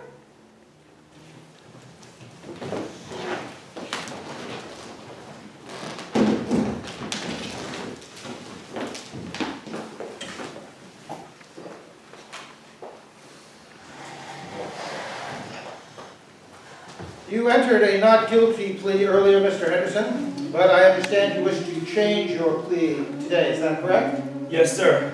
You understand, Mr. Henderson, that the recommended sentence here is 2 life sentences? Yes, sir. Do you understand that those may be held concurrent or they may be consecutive? Yes, sir. Mr. Henderson, I will now ask you how you choose to plead, guilty or not guilty. Guilty. Before the court decides whether these sentences will be concurrent or consecutive, I understand there are statements to be made by at least one individual. This is an excerpt from a statement made to the court by Lucy Thompson. As the grandmother and the person who raised Russell, together with my family, we have written the following statement. Our hearts ache for the pain and suffering that the Shepherds have went through. We have prayed for your family since the very beginning. Many times throughout the day I've thought about Matt, and you will continue to be in our thoughts and prayers as we know that your pain will never go away. You have shown such mercy in allowing us to have this plea, and we are so grateful that you are giving us all the opportunity to live. Your Honor, we as the family hope that as you sentence Russell, that you will do it concurrently 2 life terms. For the Russell we know and love, we humbly plead your honor, do not take Russell completely out of our lives forever. Thank you. Now, Mr. Henderson, you have a constitutional right to make a statement at this time if you would like to do so. Do you have anything you would like to say? Yes, I would. Your Honor, Mr. and Mrs. Shepard, there is not a moment that goes by that I do not think about what happened that night. I know what I did was wrong, and I regret greatly what I did. You have my greatest sympathy for what happened. I hope that one day you will find it in your heart to forgive me. Your Honor, I know what I did was wrong, and I am very sorry for what happened. And I am ready to pay my debt for what I did. Mr. Henderson, you drove the vehicle that took Matthew Shepard to his death. You bound him to that fence in order that he may be more brutally attacked, and in order that he may not escape and tell his tale. You left him there for 12, 18 hours, knowing full-time he was there and possibly having an opportunity to save his life, and you did nothing. Mr. Anderson, the court does not believe that you really feel any true remorse for your part in this matter, and I wonder if you fully realize the gravity of what you have done. The court finds it appropriate, therefore, that sentence be ordered as follows. As to count 3, that being felony murder with robbery, you are to serve a period of imprisonment for the term of your natural life. On count 1, kidnapping, that you serve a period of imprisonment for the term of your natural life. Sentencing for count 1 to run consecutive to sentencing for count 3. After the hearing, we spoke with Russell Henderson's Mormon home teacher. I've known Russell's family 38 years. Russell's only 21, so I've known him his entire life. I ordained Russell the priest of the Mormon church. So when all this happened, you can understand, disbelief. After the sentencing, the church held a disciplinary council, and the result of that hearing was to excommunicate Russell from the church. What that means is that your name is taken off the records, and you just disappear. Russell's reaction to that was not positive. It hurt him, and it hurt him too to realize at this point how serious a transgression he had committed. But I will not desert Russell. That's a matter of my religion and my friendship with the family.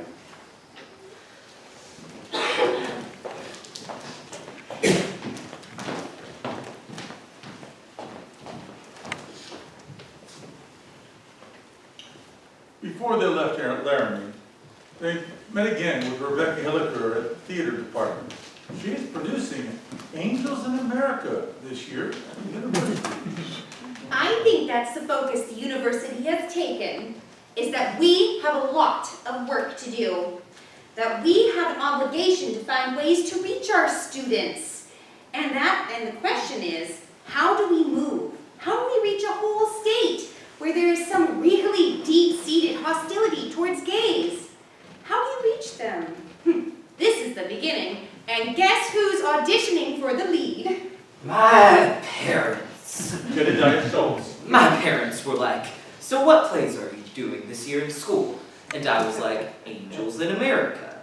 And I told them a whole list of plays. And they're like, Angels in America, is that play you did in high school? That scene you did in high school?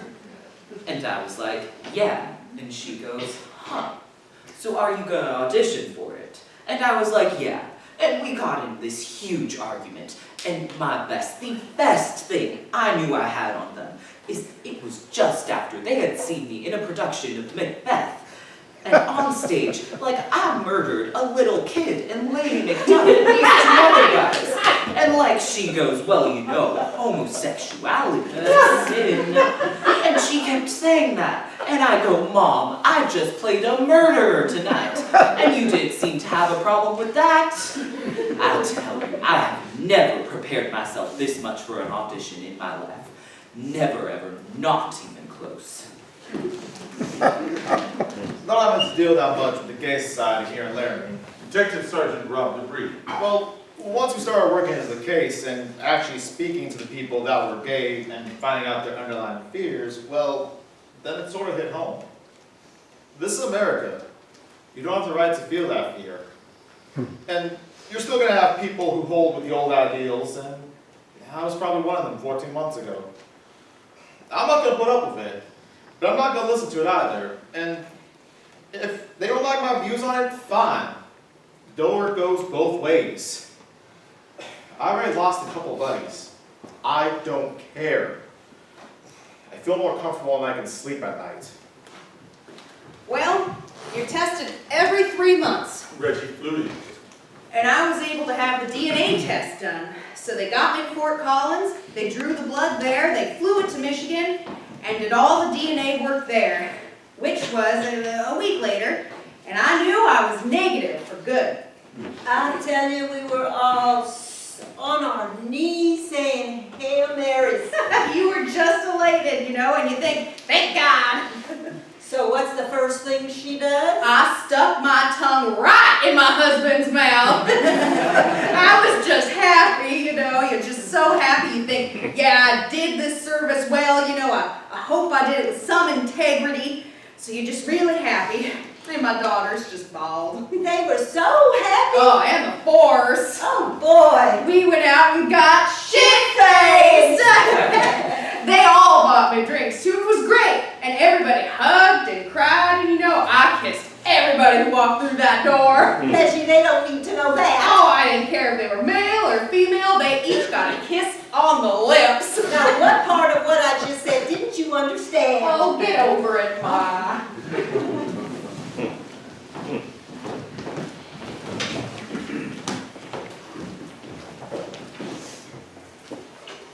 Almost a year to the day that Matthew Shepard died, the trial for Aaron James McKinney was set to begin. Probably the question that most of you have on your minds is, how will the McKinney case proceed? Carl Waruka, prosecuting attorney. And it is definitely the decision of the county attorney's office that this will be a death penalty case. Part of me wants McKinney to get it. But I'm not very proud of that.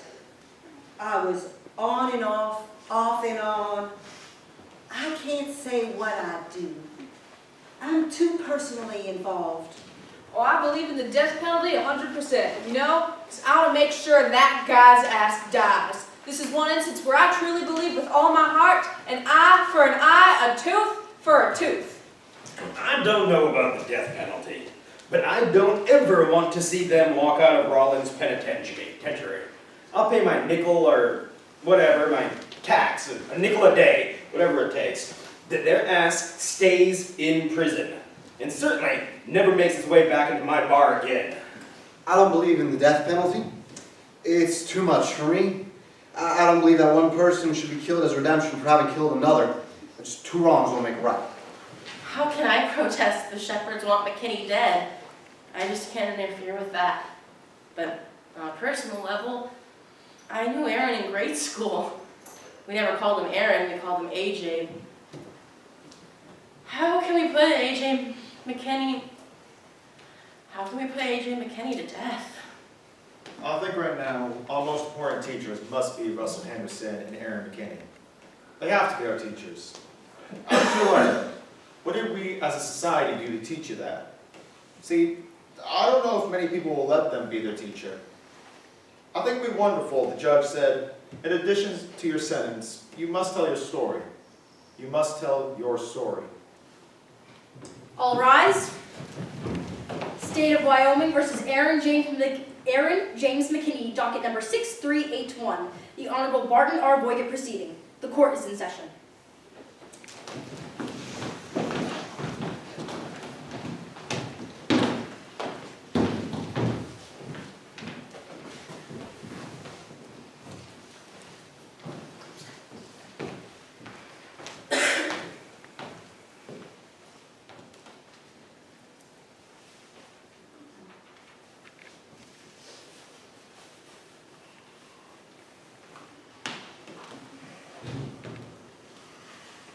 During the trial of Aaron McKinney, the prosecution played a taped recording of his confession. My name is Rob Green, Sergeant for the Sheriff's Office. You have the right to remain silent. Anything you say can and may be used against you in a court of law. The following is an excerpt of that confession. Okay, so you were bros go to the fireside. So you're at the fireside by yourselves, right? Yeah. Okay. Where did you go after you left the fireside? Some kid wanted to ride home. What's he look like? Like a queer. Just a queer dude. He looks like a queer. Yeah, like a fag, you know? Okay. How did you meet him? He wanted to ride home and I just thought, well, the dude's drunk. Let's just take him home. When did you and Russ talk about jacking him up? Can I talk about it at the bar? Okay. What happened next? We drove him out past the Walmart. We got over there and he starts grabbing my leg and grabbing my genitals. And I was like, look, I'm not a fucking faggot. If you touch me again, you're gonna get it. And I don't know what the hell he was trying to do, but I beat him pretty bad. I think I killed him. What did you beat him with? Blacked out my fist, my pistol, the butt of my gun. Wondering what happened to me. I had a few beers and I don't know see what was going on, but I don't know. It was like somebody else was doing it. What was the first thing that he said or that he did in the truck that made you hit him? Put his hand on my leg. He slid his hand like he was gonna grab my junk. When that defense team argued that McKinney did what he did because Matthew made a pass at him, I just wanted to vomit because that's like saying that it's okay. It's like the Twinkie defense when that guy killed Harvey Malcolm Moscone. It's the same thing. As much as part of me didn't want the defense of them saying it was a gay bashing or that it was gay panic, part of me was really grateful because I was really scared that in the trial they were going to try and say that it was a robbery or that it was about drugs. So when they used gay panic as their defense, I felt, this is good. If nothing else, the truth is going to be told. The truth is coming out. Did he ever try to defend himself against you or hit you back? Sort of. He tried his little swings or whatever, but it wasn't very effective. Okay. How many times did you hit him inside the truck before you guys stopped or you left? See, I hit him 2 or 3 times. Probably threw with my fist about 6 times with the pistol. Did he ask you to stop? Yeah, I was getting shit kicked out of him. What did he say? He asked me to stop when he was doing his job. So Russ kind of dragged him over to the fence, I'm assuming, and tied him up? Something like that. I just remember Russ was laughing at first, but then he got pretty scared. Was Matthew conscious when Russ tied him up? Yeah. I told him to turn around and don't look at my license plate number because I was scared to tell the police. And then I asked him what my license plate said, and he read it out, and that's why I hit him a few more times. Just to be sure? So, obviously, you don't like gay people. No, I don't. Would you say you hate them? I don't really hate them. When they start coming on to me, stuff like that, I get pretty aggravated. Did he threaten you? This gay dude. Yeah. No, not really. Can you answer me one more thing? Why'd you guys take his shoes? Oh no. I'll never get to see my son again. I don't know. You'll probably go to court sometime today. Today, so I'm just going to go in there and just be guilty or not guilty today. No. You're just going to be arraigned today. He's going to die, for sure. There's no doubt that Mr. Shepard is going to die. So what are they going to give me? Just 25 to life or just the death penalty and get it over with? That's not our job. That's the judge's job and the jury.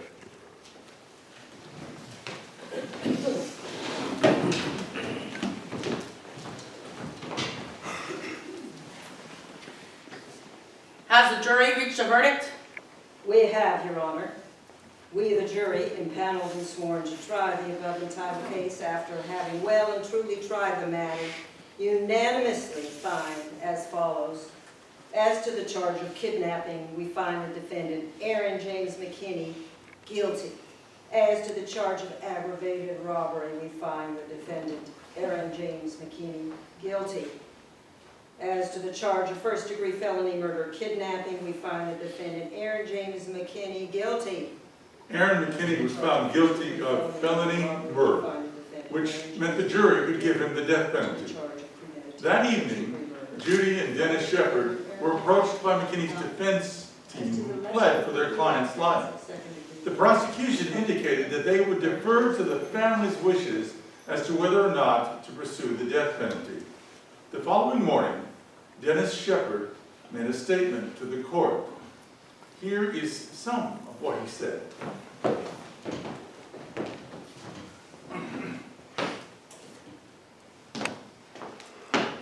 My son Matthew did not look like a winner. He was rather uncoordinated, and he wore braces from the age of 13 until the day he died. However, in his all too short life, he proved that he was a winner. On October 6th, my son tried to show the world that he could win again. On October 12th, 1998, my firstborn son and my hero lost. On October 12th, 1998, my firstborn son and my hero died 50 days before his 22nd birthday. I keep wondering the same thing that I did the first time I saw him in that hospital. What would he have become?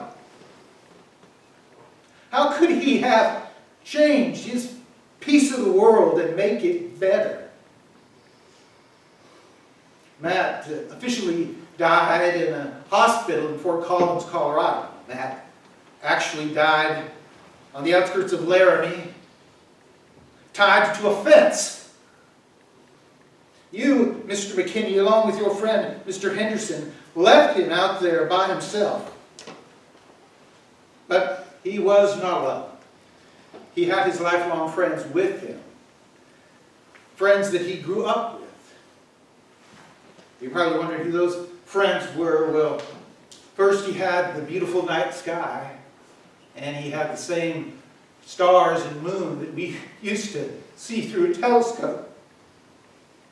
Then he had the daylight and the sun to shine on him.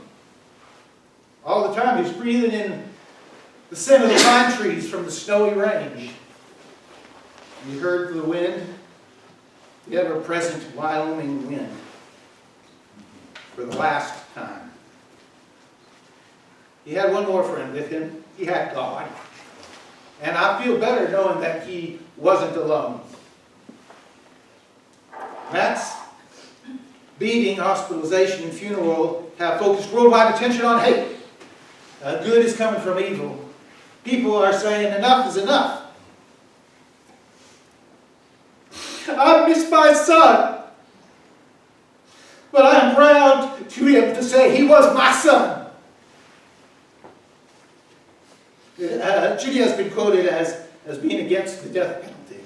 It has been stated that Matt was against the death penalty. Both of these statements are wrong. Matt believed that there were crimes and incidents that justified the death penalty. I too am for the death penalty.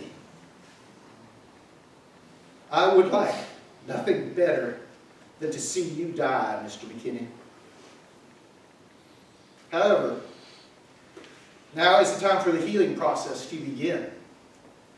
To show mercy to someone who refused to show any mercy. I am going to grant you life, Mr. McKinney, as hard as it is for me to do so because of Matthew. Every time you celebrate Christmas, a birthday, or the 4th of July, remember Matt isn't. Every time you wake up in your prison cell, remember you had an opportunity and the ability to stop your actions that night. You robbed me of something very precious, and I will never forgive you for that. I give you your life in memory of one that no longer lives. I hope you have a long life, Mr. McKinney.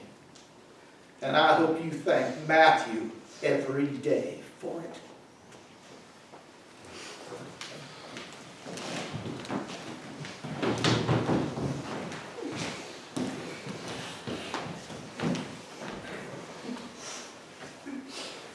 Me and Debris hugged and cried.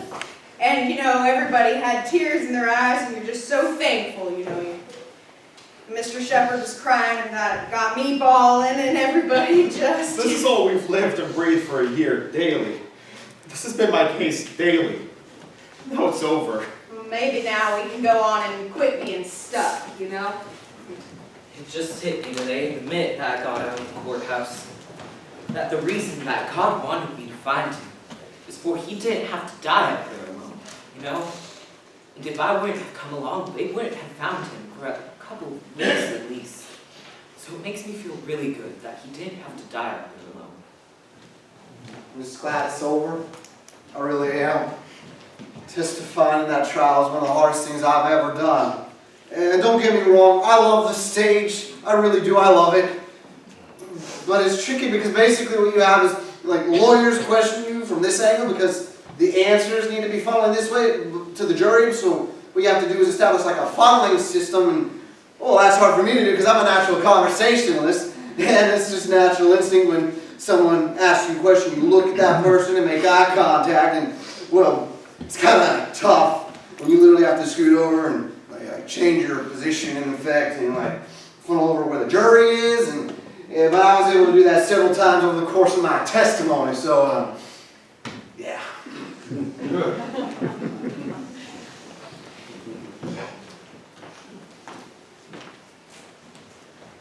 Andy Paris.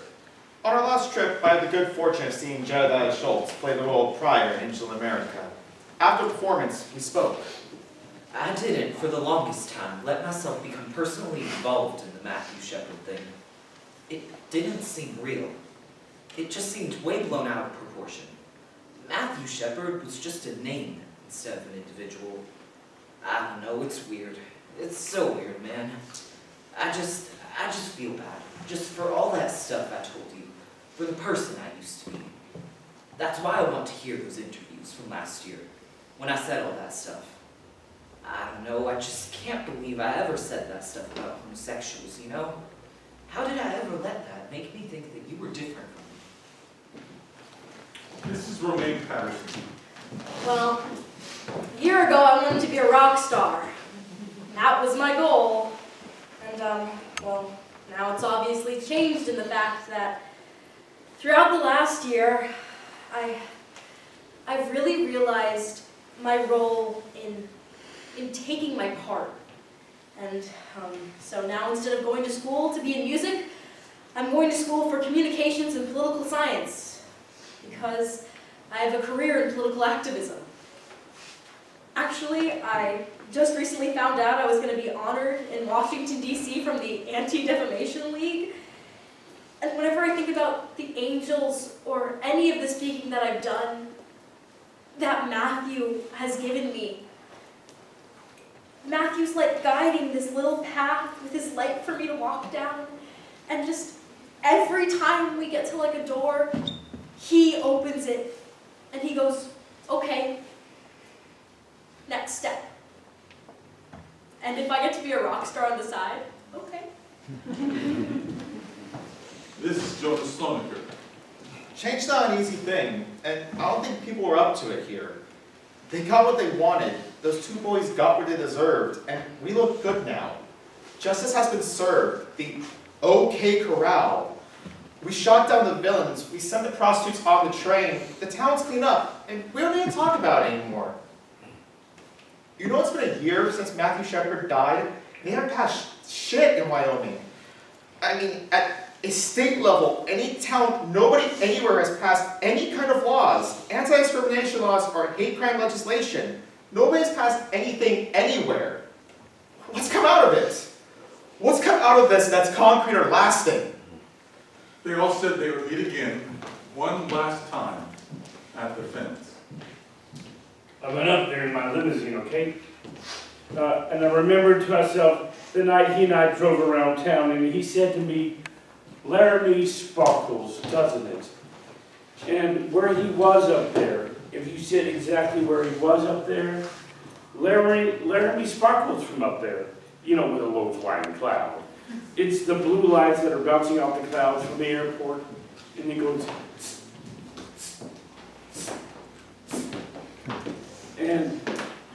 and I was just picturing how the last thing that he saw on this earth was that Laramie sparkles. We spent the last 2 days packing a year's worth of materials and saying our goodbyes. We've been here 6 times and conducted over 200 interviews. Jedediah cried when he said goodbye. Marge wished us luck, and when we asked her how Laramie would feel seeing a play about itself, she said, I think we'd enjoy it. To show it's not the hellhole of the earth would be nice, but that is up to how you portray us. And that, in turn, is up to how Laramie behaves. As we were getting off the phone, she said to me, Now you take care. I love you, honey. Doc asked me if I wanted to ghostwrite a book about the whole event. Galloway offered me, or anyone else, a place to stay if and when we come back to Laramie. He also seemed interested as to whether there'd be any open auditions for this play. We left Laramie about 7 in the evening. On the way to Denver, I looked in the rearview mirror to take one last look at Laramie. And I will speak with you. I will trust that if you write this play, that you say it right. You need to do your best to say it correct. And in the distance, I could see the sparkling lights of Laramie, Wyoming.